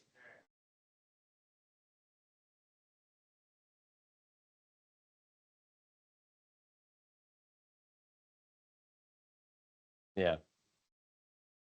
Yeah. Yeah, I think the point being these are difficult decisions and no one sits in judgment. Well, and anyone who's been in that position would not sit in judgment of somebody else in making those decisions. I think we're very tight for time. Very lastly, this is not a case from Eastern, some of you probably recognize it, but a 26-year-old collapsed at work by standard CPR, transported by ambulance Victoria with a core pulse, arrived to ED 76 minutes into his arrest, was asystolic and I think intermittently in fine VF potentially, with end tidal in the 30s and an otherwise fit and well-looking young man. So,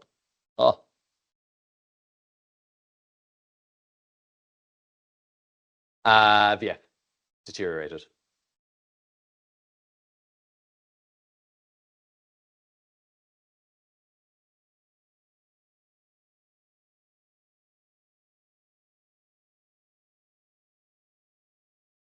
Okay. So a strong majority for initiate ECPR, good outcome, extremely unlikely. And I think, so this is a chap that did have a good outcome, woke up three days later, neurologically intact. And I think the point being that these are the cases that probably skew your internal biases and what inform your decisions in some of the, in the two previous cases. So I won't take up too much more of your time.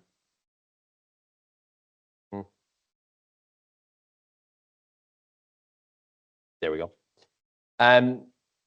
So yeah, I think it's worth kind of again noting that our decision making is influenced by a lot of factors, internal, external factors, the team around us, the resources, often emotion, and again our personal experiences, and often institutional norms as well. And I would hark back to what I said initially of anyone who has been in the hot seat to make these decisions would not sit in judgment of someone else. So I think, you know, data helps but never tells a whole story. Time is short. The information is often imperfect. I think the variation reflects complexity. And I think, you know, reflection together is what sharpens judgment and stands us in good stead to make better decisions next time. Thank you.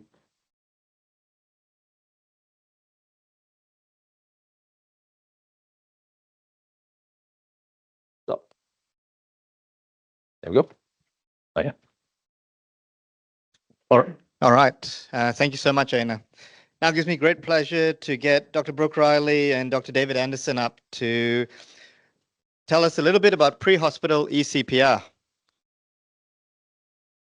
All righty. Hi, everyone. We'll try and make up some time. I'm David. I'm the Medical Director at Ambulance Victoria, and I'm an intensive care physician at the Alfred. Sorry. I'm also one of the intensivists at the Alfred. And somewhere behind me online is Brian, who's a retrieval physician from New South Wales Ambulance. And between the three of us for the next little bit, we're going to take you through the how and the why of pre-hospital ECPR. So for the first little bit, I'm going to do some hardcore science on the why. And then Brooke will talk about how we do pre-hospital ECPR in Victoria. And then Brian will talk about how they do pre-hospital ECPR in New South Wales. So these are some data from Ambulance Victoria's cardiac arrest registry, looking at the probability of surviving cardiac arrest for the average patient. And you can see how we decided what the average patient is on the right there. Probably looks familiar to any of you who look after cardiac arrest. And what you can see, first of all, you can see that no one survives asystole, so don't bother. Might have been helpful to have seen this yellow PEA line when you were making the decisions in Aina's talk just before. But you can see that for VFVT, there's a survival curve. And we often increasingly think about cardiac arrest like this, as the first 20 minutes as being a standard cardiac arrest, and then everything after 20 minutes being a refractory cardiac arrest, and increasingly think of those as two different disease processes. The patients who will get ROSC within 20 minutes, so with a bit of CPR and a couple of shocks, are probably different to the patients who remain in VF or remain in cardiac arrest after 20 minutes or 3 shocks. And so the question becomes whether, you know, I think we're all in agreement here that there probably is a role for ECPR in that patient population. And so what I want to do over the next couple of minutes is just talk you through the science around ECPR, which draws a lot of us to the conclusion that maybe out of hospital is the best place to do it as opposed to in the ED. So very quickly, there's been, I guess, 4 main trials. The first, and I'm sure some of you in the room who were involved in it think the best, the CHEER trial.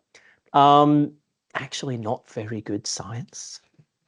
A single arm, single center prospective observational study led by an enthusiast. But showed impressive survival. Perhaps there should be an asterisk next to the 54% though, because it's important to note that this was a mixed population of in-hospital and out-of-hospital cardiac arrest. Some observational data from Paris. And this, I remember when this study came out, this was a huge retrospective database showing essentially no difference in survival between ECPR and conventional CPR, with an accompanying editorial saying basically we should stop doing ECPR, it's a waste of time. And so this got a lot of people's gumption up.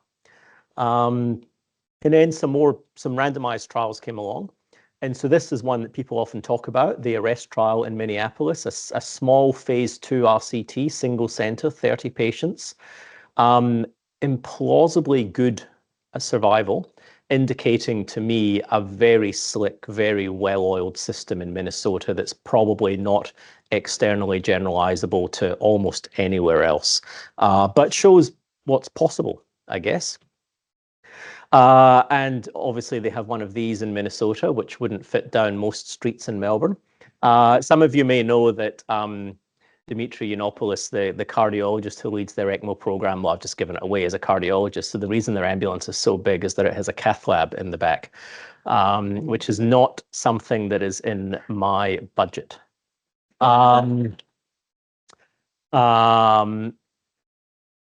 Yes. None. And then quickly, the trial in Prague, which showed a non-significant increase in survival, so no difference, but the numbers look compelling, although not significant. This was a trial of kind of what we do at the moment with VECMOS, I guess, to a degree, or you know, to a degree of what we do in Victoria of patients being transported to the hospital for ECPR. And the Dutch trial, where they did a multi-center trial. So this is the first multi-center trial of ECPR, which again showed no difference. These numbers aren't significant. Of note for this trial, a number of the centers were trained up to do ECPR solely for the trial and did it once and took an hour to put the patient on, like barely exaggerating. So this is an interesting trial of feasibility and implementability of ECPR in the in-hospital setting. Putting all of that into a meta-analysis, you get the hint that ECPR works, so let's keep doing it. But when you dig a bit deeper into the data, what you see is this. So that French trial, that French retrospective trial that scared us all, if you look at the data based on time, pre-hospital ECPR was associated with much better survival than in-hospital CPR.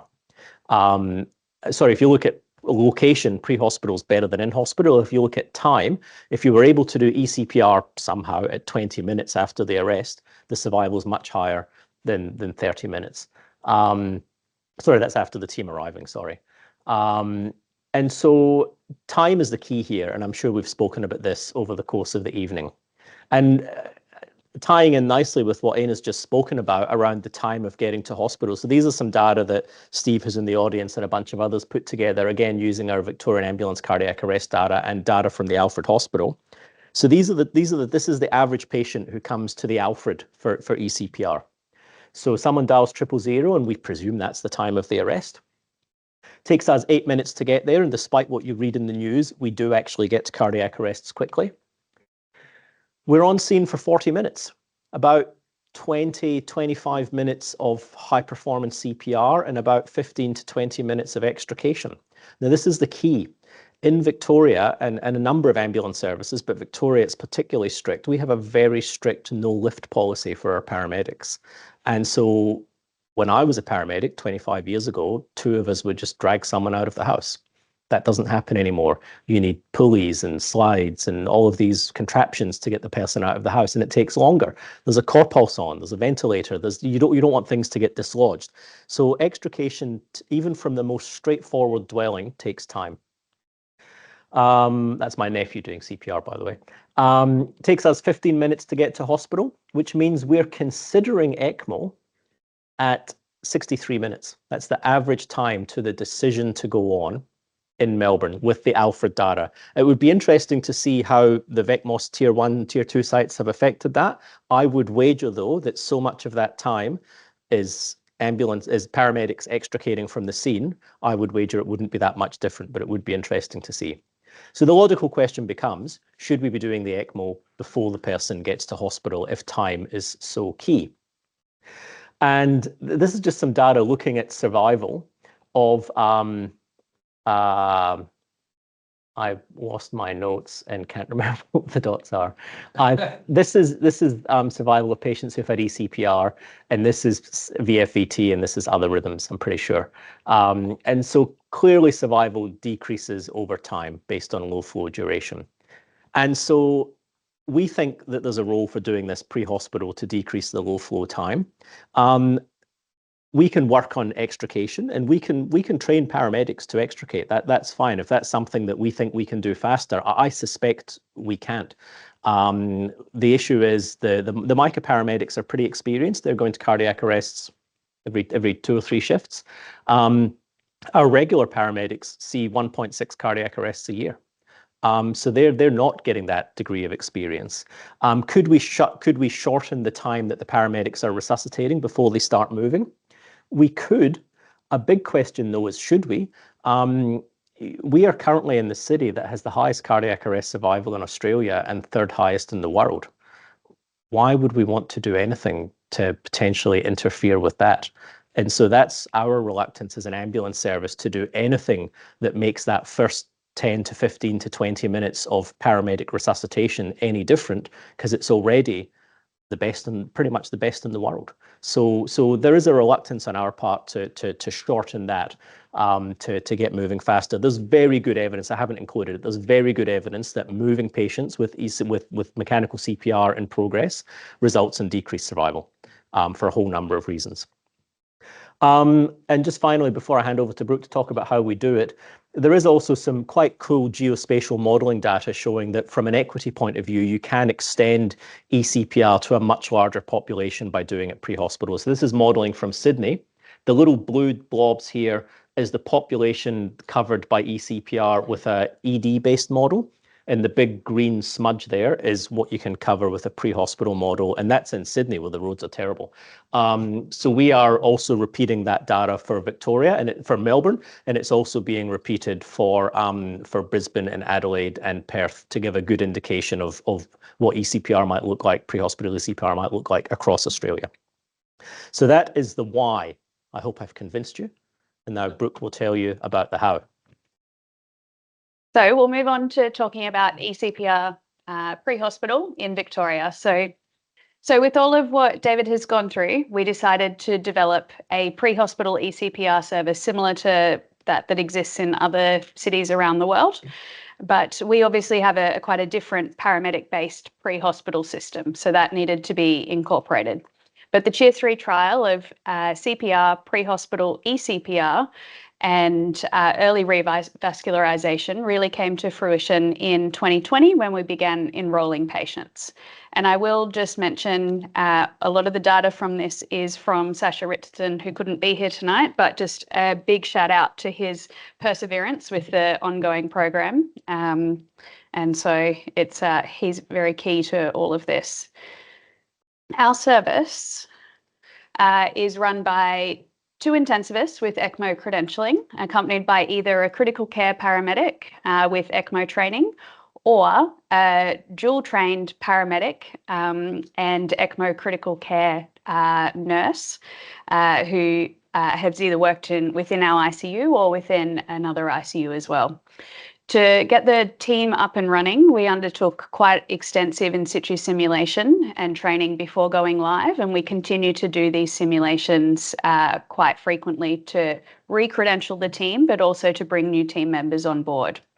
The intensivists who were going to be involved within this service often didn't have pre-hospital experience, and so to familiarise them with the pre-hospital scene, they did ride-alongs with the ambulance crews to get exposure for that. From an ECMO point of view, we rely quite heavily on the defreeze pack that Julia has spoken about before, and just using quite a simplified model of what we do. We did use a butterfly ultrasound, and we've now just moved to the Mindray, and otherwise use a CardioHelp console and circuit.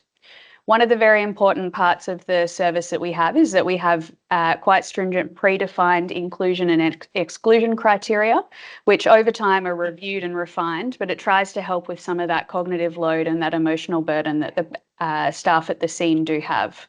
Our current operation hours are between 8 to 5, Monday to Thursday, And I'll talk a little bit more about sort of how all of that works. But to go back to some of the training that we went through, it initially started with sort of mannequin training and a modified ECMO mannequin, team-based learning, and trying to incorporate that team learning with all of the different pre-hospital teams that we might be interacting with. And so our relationship with Ambulance Victoria is really integral to this. We go to different MICA education nights across the state, and the MICA team are very highly engaged and often now seek our help on cases prior to us even being enacted to the case itself. We do a lot of human factors training as well. Obviously, top right, you can see us talking about driving in our car and our eligibility, talking about who the patient might be, what we're going to do on scene. Look, a lot of our simulations are very low fidelity, but they're highly valuable for going through our team processes and how we're going to learn.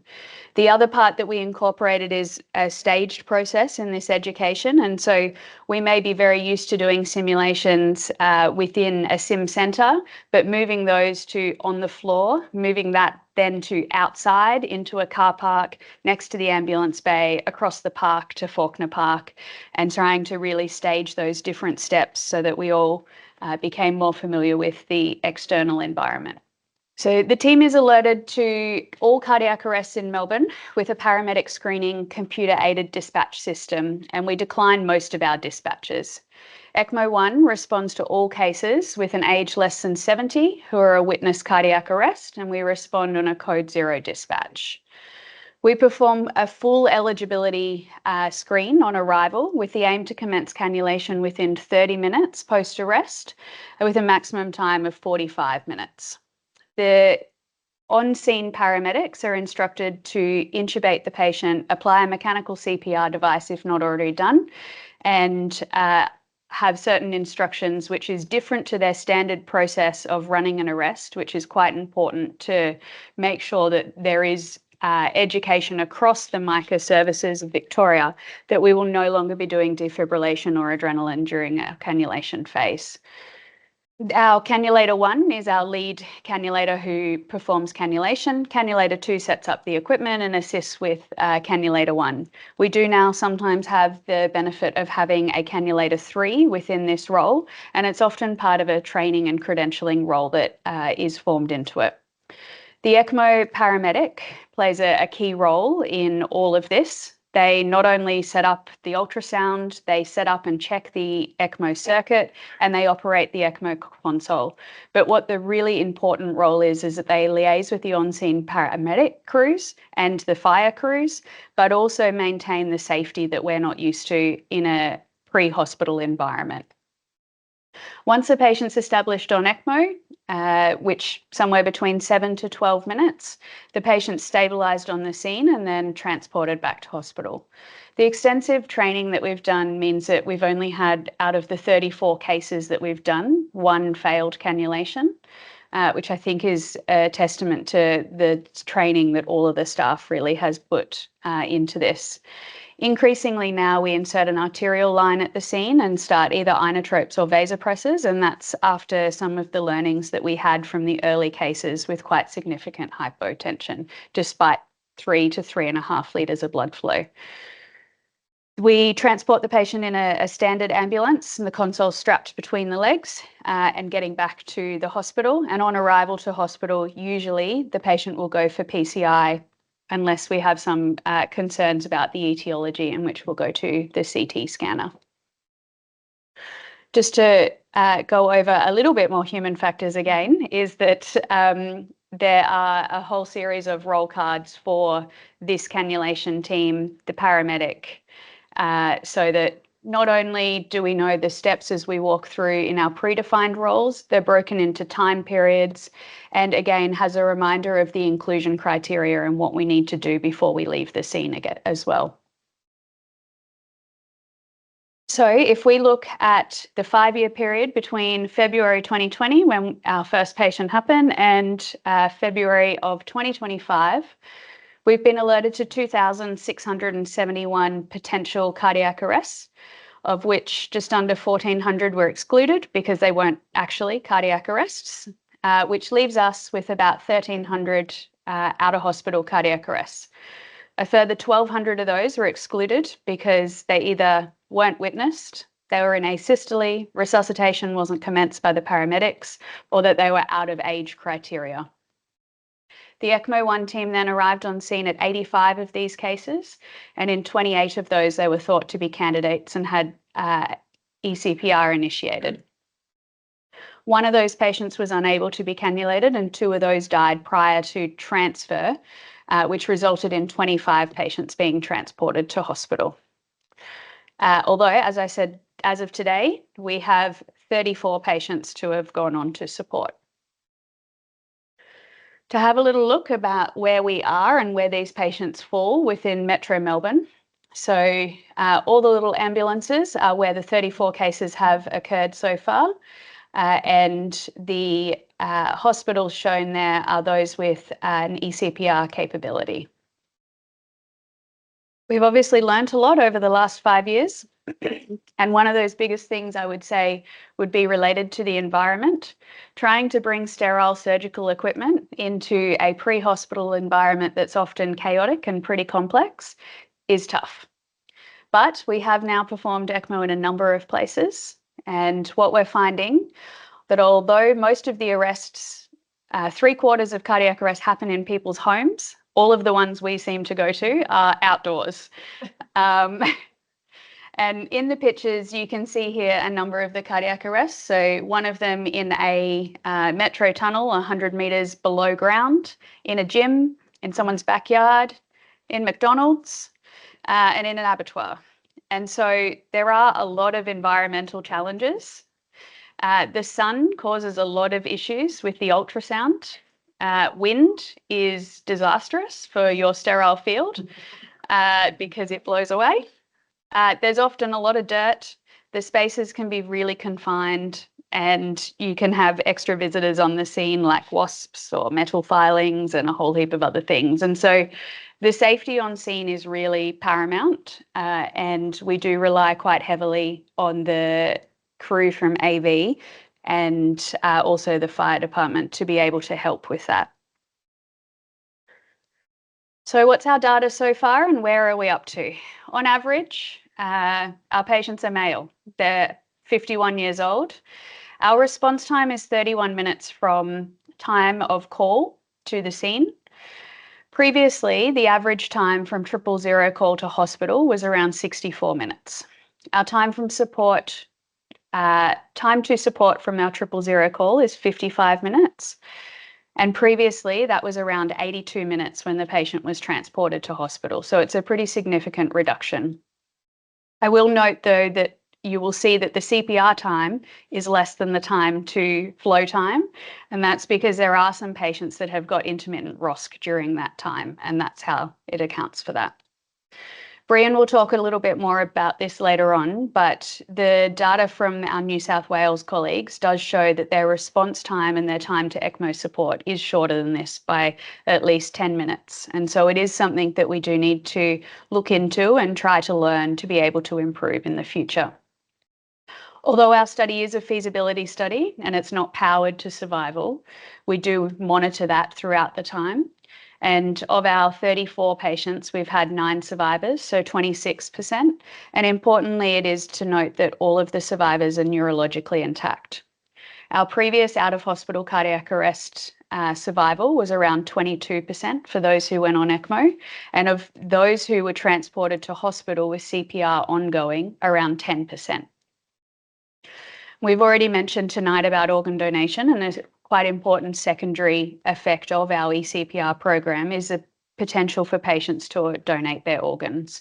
And so of our 34 patients, 3 have gone on to, the 34 patients, 3 have gone on to donate organs, and that's a combined positive outcome of 35%.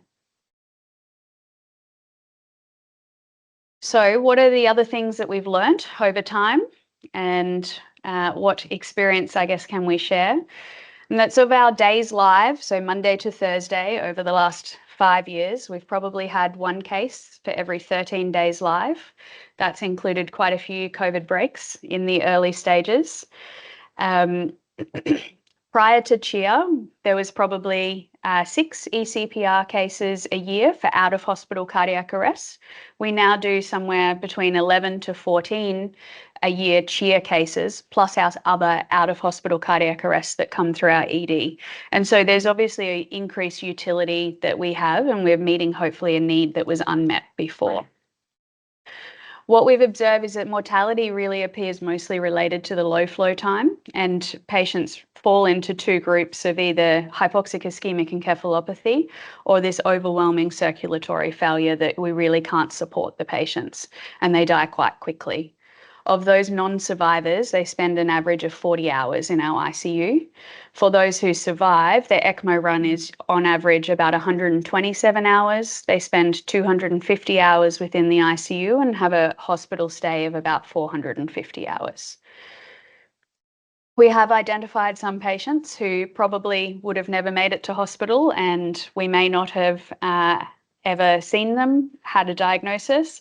The picture there is of one of them. And so we've had 2 patients that have had type A aortic dissections. One of the other interesting observations of the process and things that we've learned along the way is that initially we were only alerted to cardiac arrest codes. We then had 2 crews that called us for our assistance over time. And looking back, those codes were actually to seizures with ineffective breathing. And so our team now responds to those codes as well, because we've actually found it's often a group of patients that could benefit from ECMO, and usually represents that they're a witnessed cardiac arrest.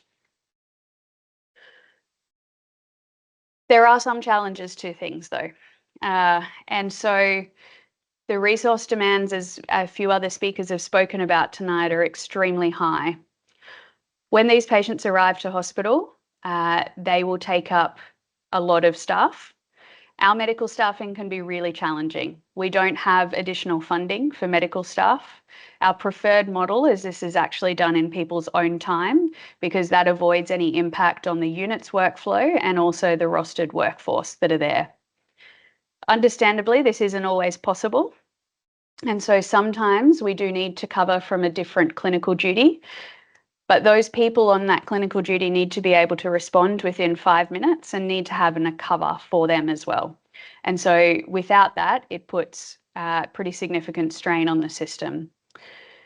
If they're on clinical duty, they're likely to be gone for a number of hours, and I would say 4 is probably the minimum. And then once we get to hospital, we're going to arrive to ED to a resus or trauma cubicle. Our CT scan is often reserved for us. A code STEMI is activated and the cath lab is activated. And since that time of arrival in ED, we have 1 to 2 ECLS nursing staff, an ECMO trained CCRN, and 1 to 2 ECMO consultants with that patient, foreseeably for probably the next 4 or more hours. And so you can see how there are a lot of staff members that get sucked into this one patient. And again, what we've spoken about tonight is that the moral burden is quite high. And that's not just with the patients themselves, but also the decision making. There's incomplete history at the scene. We're making a decision about whether someone goes on or not. We often go to a scene where there's family members present, and to try and not make that decision with family members there is really challenging.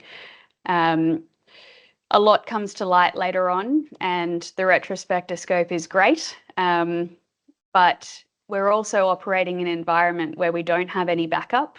There's not a person who's just on sitting in the office. You are there and you need to make the decision at that point in time. And you know that you're probably arriving to the scene, knowing Melbourne's traffic and everything else, with maybe 3 minutes to make the decision about whether they're a suitable candidate or not.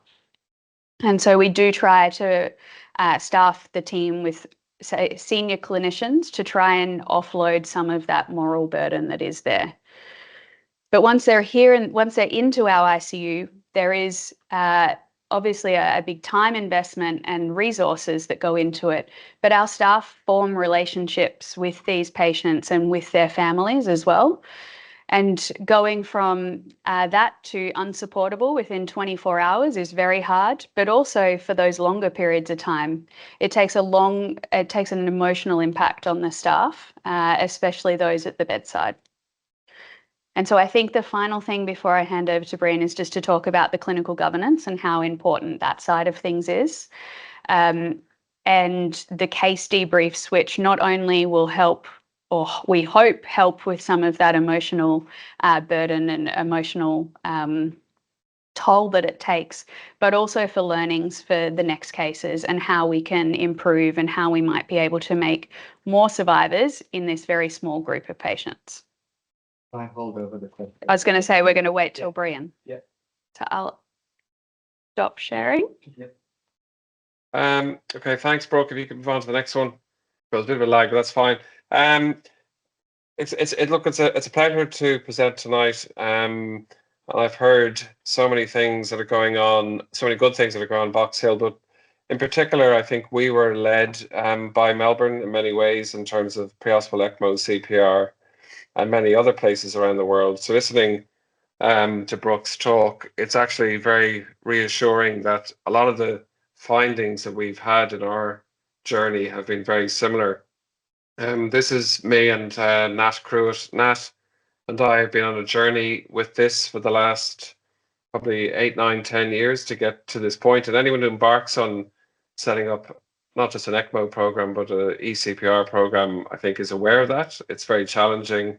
But as one speaker, I think, said earlier, we do need to break the glass ceiling when it comes to cardiac arrest. Next slide.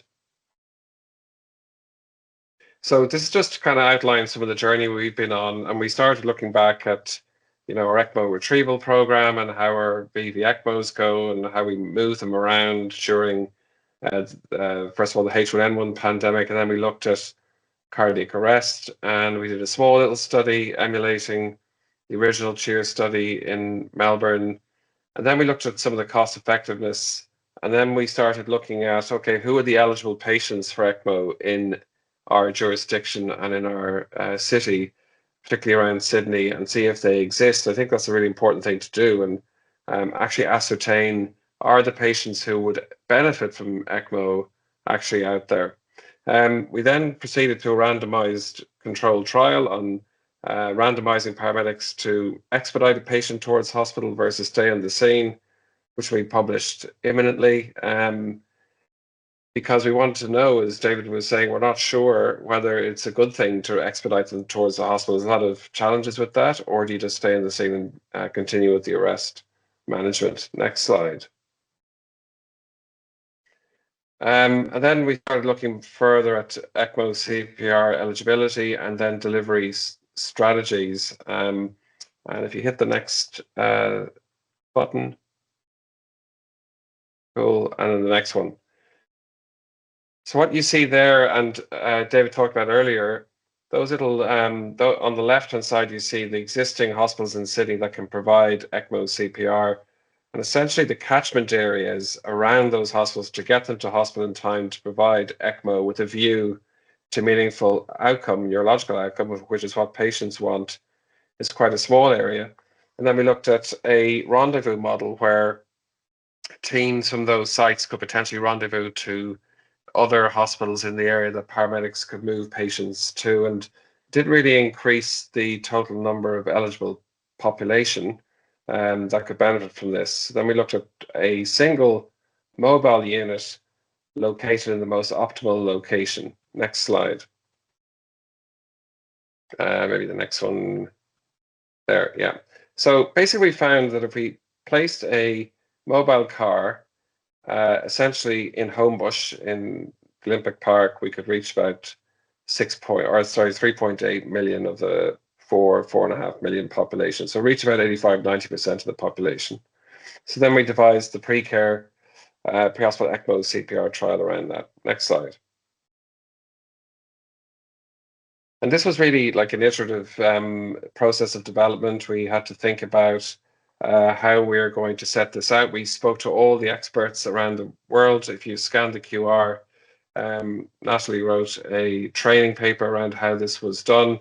The educational style was very much multimodal in terms of a lot of online lectures, in-person lectures, training, both with part-task trainers and in vivo training. And there were some key elements of focus around the integration with the paramedics on the scene, the education of this, that this was coming, how it runs, and then the initiation on ECMO, cannulation, and then managing the ECMO, particularly for the first 4 hours. And by background, New South Wales is slightly different to Victoria in that there is a pre-hospital physician staffed HEMS system, which I work in and Natalie works in. So this model that we decided to train was to take HEMS physicians and train a certain number of them to perform ECMO-CPR in tandem with critical care paramedics. So the team is very similar to Melbourne. It's that it's 2 doctors and a critical care paramedic. This just outlines the training program, which we won't go through, but you can read it in the paper. Next one.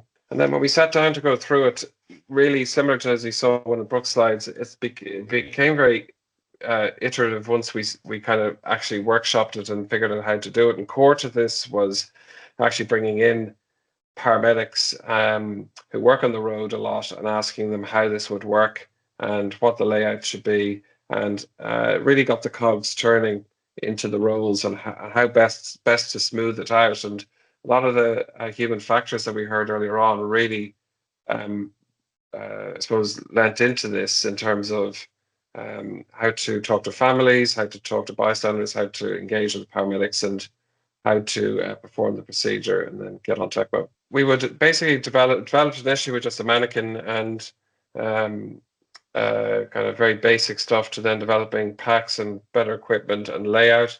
And like a lot of the things that we do pre-hospital and as you see in ECMO-CPR in particular in hospitals, it's done with just the minimum amount of equipment, and it's done the same way every time. We choreographed and rehearsed where exactly the ECMO device is going to go, where the mode of cannulation, the information to the paramedics around where the arm position, the when to pause, Lucas, etc., stopping it, traditional coach cycles or adrenaline and defibrillation, and then integration and even handing out, instruction cards or even how to talk to family cards, because there wasn't a huge amount of time at the scene to talk about, to give information to the families.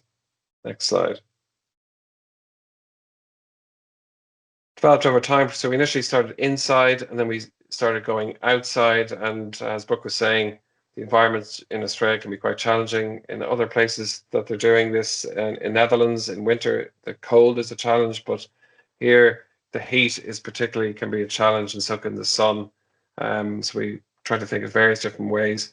Similar to Victoria, the fire and rescue services have been very helpful, not just in extrication, but also providing shade or lighting, depending on the time of day. Next slide.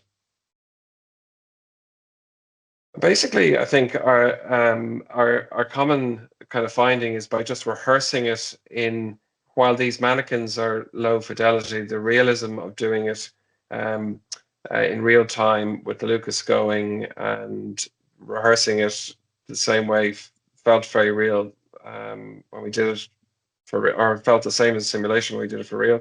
You can see the packs are laid down at the end of the patient to kind of form a barrier so that inadvertent bystanders don't come into the sterile field. Next slide.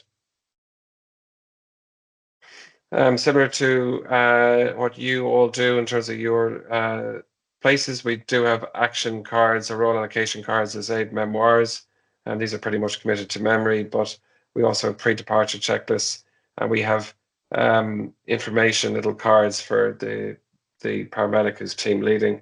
And also even how to draw up non-standard drugs. We sometimes can our critical care paramedic can just hand over the roll card, and that can get done, whatever it is. Next slide. I think the manual,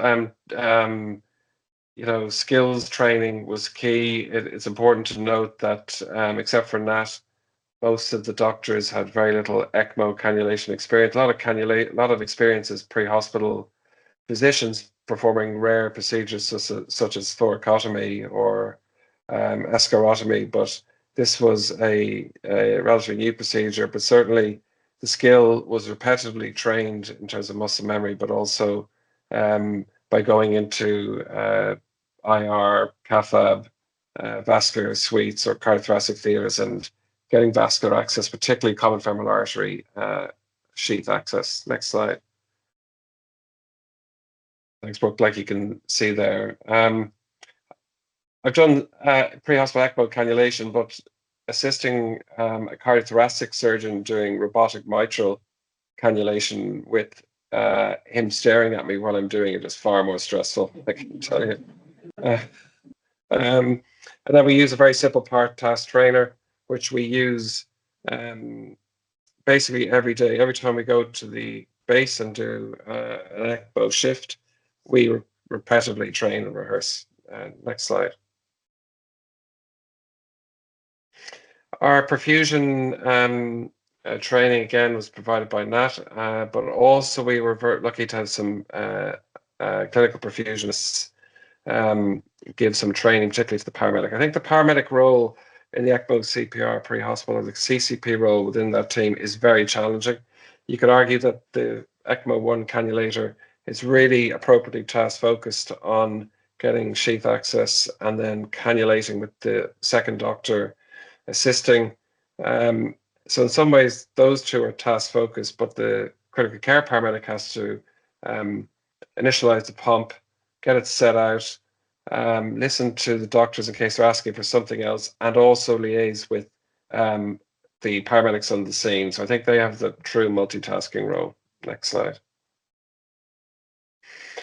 We have stop-go criteria as we go through it, and I agree with 100% of what Brooke said. It is sometimes very hard in real time, and even though we're getting first-hand information, often from bystanders and from family members, it's very hard to sometimes determine the timeline to the chest compressions, and also to determine whether the compressions were effective or not. And that's been a big key learning point. We do have very similar restrictive selection criteria to all of you and what you're used to. We will, usually it's effective immediate by CPR with initial rhythm VF, VT. We will consider PEA if they've got signs of life, and advanced care directives of frailty is obviously considered. If we can't see the vessels on ultrasound, we do not proceed. We don't do any blind needle sticks. And then once you put the sheaths up and then the wires up, we confirm that we only have one wire in the IVC before we proceed to cannulate. So it's quite a cautious approach. Next slide. So in our air medical service, we use emergency action cards for what we call like bold face or big items that could potentially be catastrophic to a patient, such as severe hypoxia or hypovolemia or sudden or hypotension or things like that. And generally speaking, we obviously most people can do system one thinking and think of it very quickly, but we have those cards which are essentially attached to the ECMO pump in case under pressure we can't think of why something has occurred, such as access insufficiency. Next slide. Or high circuit afterload. Next one. Or pump failure. Next one. So in some ways, we've to kind of finish up. I'll go through the paper very quickly, but there was a lot of work had to be done in gearing up the pre-hospital system. A lot of education that went through the ambulance service. We had pre-care champions around in various different parts of Sydney who were very helpful in distributing the information. We put a lot of educational videos, a lot of cross-training with the paramedics. We actually formulated a paramedic educator position within the trial to assist with the education of the staff. The cardiac arrest desk, I think, has been core to the success of getting to the right patients, and that's a intensive care paramedic who sits in the control center and screens through all the calls and tries to look for a case that may be cardiac arrest that's likely to meet criteria. And sometimes, as Brooke was saying, that will come through as a seizure or decreased level of consciousness, but it's actually an arrest. So they can listen into the call and they can call back the caller and they can task us and very quickly pivot us to another arrest if this one isn't looking like it's going to meet criteria. And so far, we have not had many conflicts where we have met a patient that we're involved with who isn't an ECMO, we've missed an ECMO, or even doing an ECMO, missed another case. So it has worked quite well. Next slide. Hospital system alignment was crucial. I think, I think you could argue because of the system that exists in Melbourne in terms of you've got clinicians from the Alfred bringing them back to the Alfred, maybe that gives bigger buy-in, and certainly process alignment across the 3 hospitals that we bring patients back to. We did have support, but alignment of those processes was somewhat challenging, particularly in neuroprognostication or management protocols. You could say weren't uniform across the 3 sites, but this did help push guideline development in terms of those areas, I think.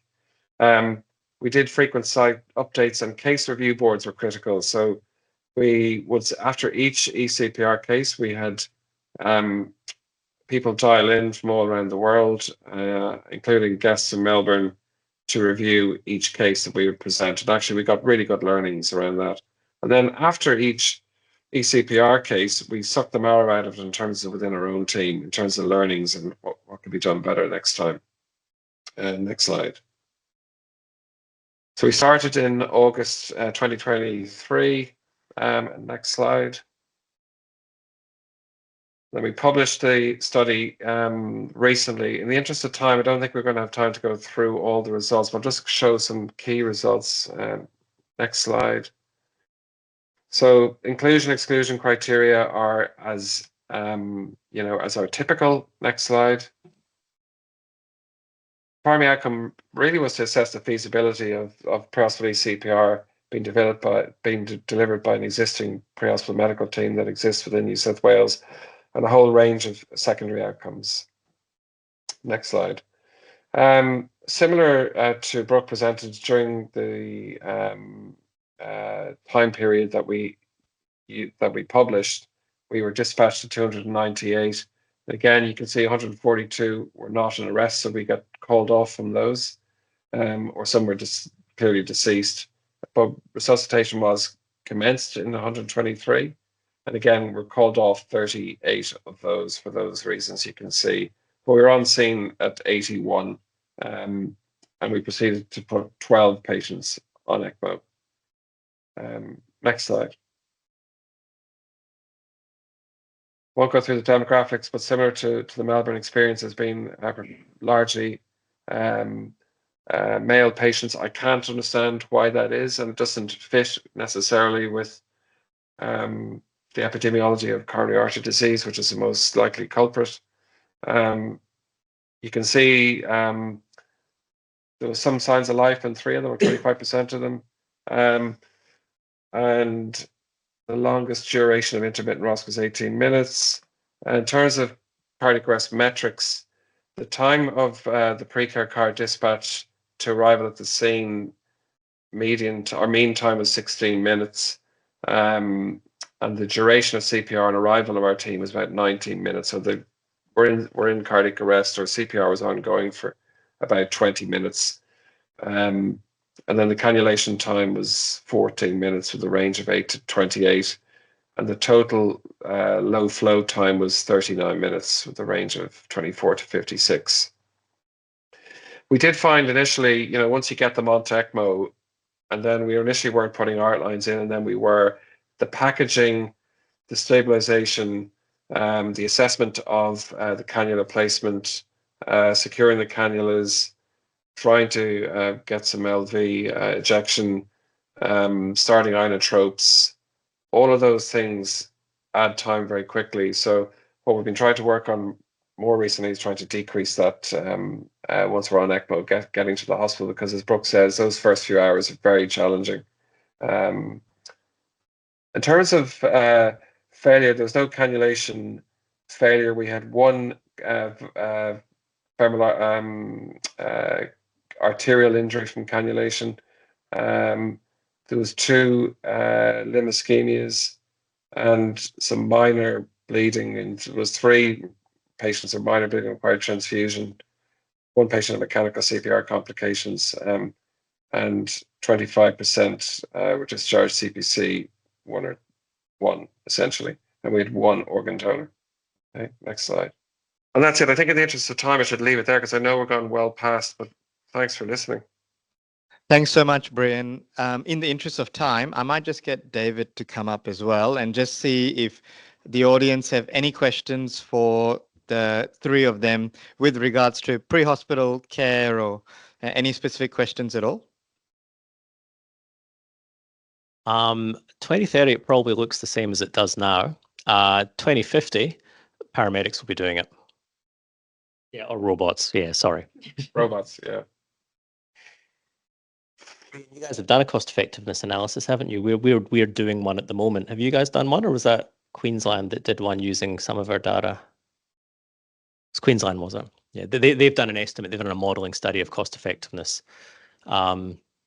We have to show cost effectiveness. We just do. I would say back of the envelope, given, as Brian said, they're all men, which is a bit weird.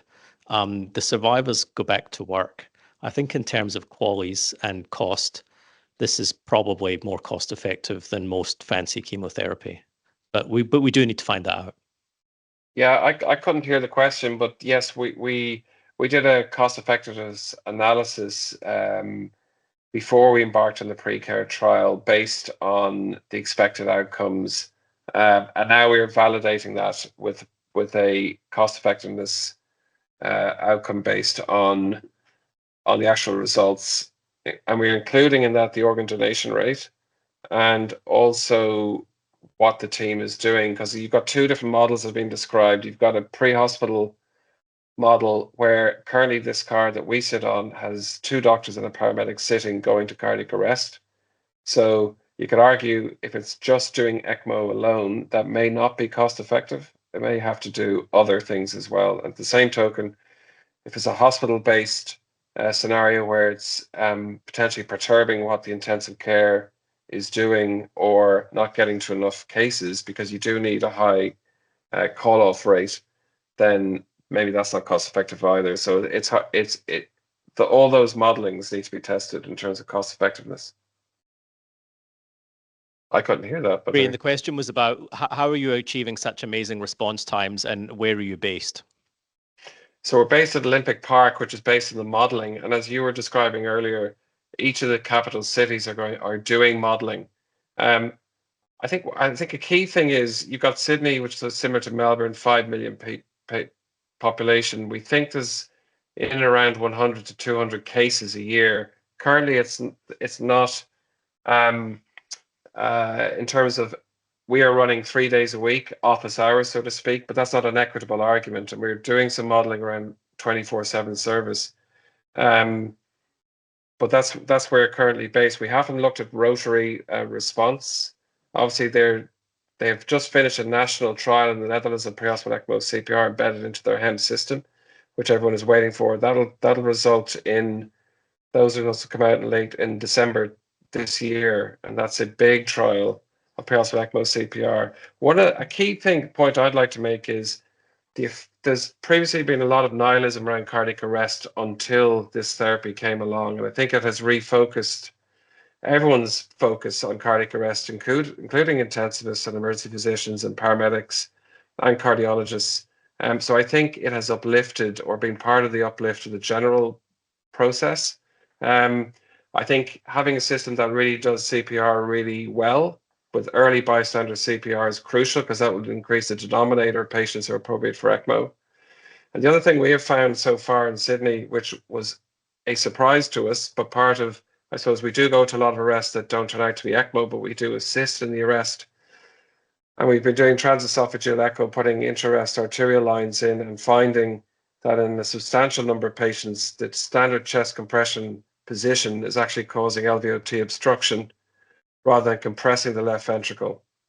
And nowhere yet are we looking at those elements as to whether the patient is appropriate for ECMO or not. And I suspect in patients who arrive into hospital, who are arriving at the 65, 70-minute mark, where the intensivist feels, or they actually look like they might be a goer, it's probably because the CPR has been effective and they happen to be lucky that their heart is in the right place. So I do think we may get even more value about measuring the effectiveness of CPR. We're starting to study that as to whether there are some surrogate markers or sensors that we can use to detect whether the CPR is effective. It doesn't require an arterial line or a toe probe. Thank you, Brian. We are well over time, so we might just finish off there and say a few thank yous. Please give us feedback for this session. The Victorian ECMO Education Group, along with all the hospitals that put up these masterclasses, really would value your feedback, and we can improve future sessions based on your feedback as well. We don't have anyone here from Geelong, but the next masterclass is going to be held in Geelong on the 27th of November. So please get your tickets and head down that way if you can. I'm sure we'll hear about the program in the coming few weeks, and it'll be quite nice in summer down the coast that way. Last but not least, I would like to say a few thank yous. It goes without saying that that James and Amy have been instrumental in actually making tonight happen, and all the speakers that have dedicated the time to give us your talks and presentations. The Victorian ECMO Service, as well as the Victorian ECMO Education Committee, everyone who came early to help as well. Thank you very much. I hope all of you had a good evening with some shared learnings, and thank you for coming down to Box Hill and Eastern Health. So on behalf of Eastern Health, thank you very much. Thanks, Brian. Thanks to everyone online. Thank you. That was fabulous.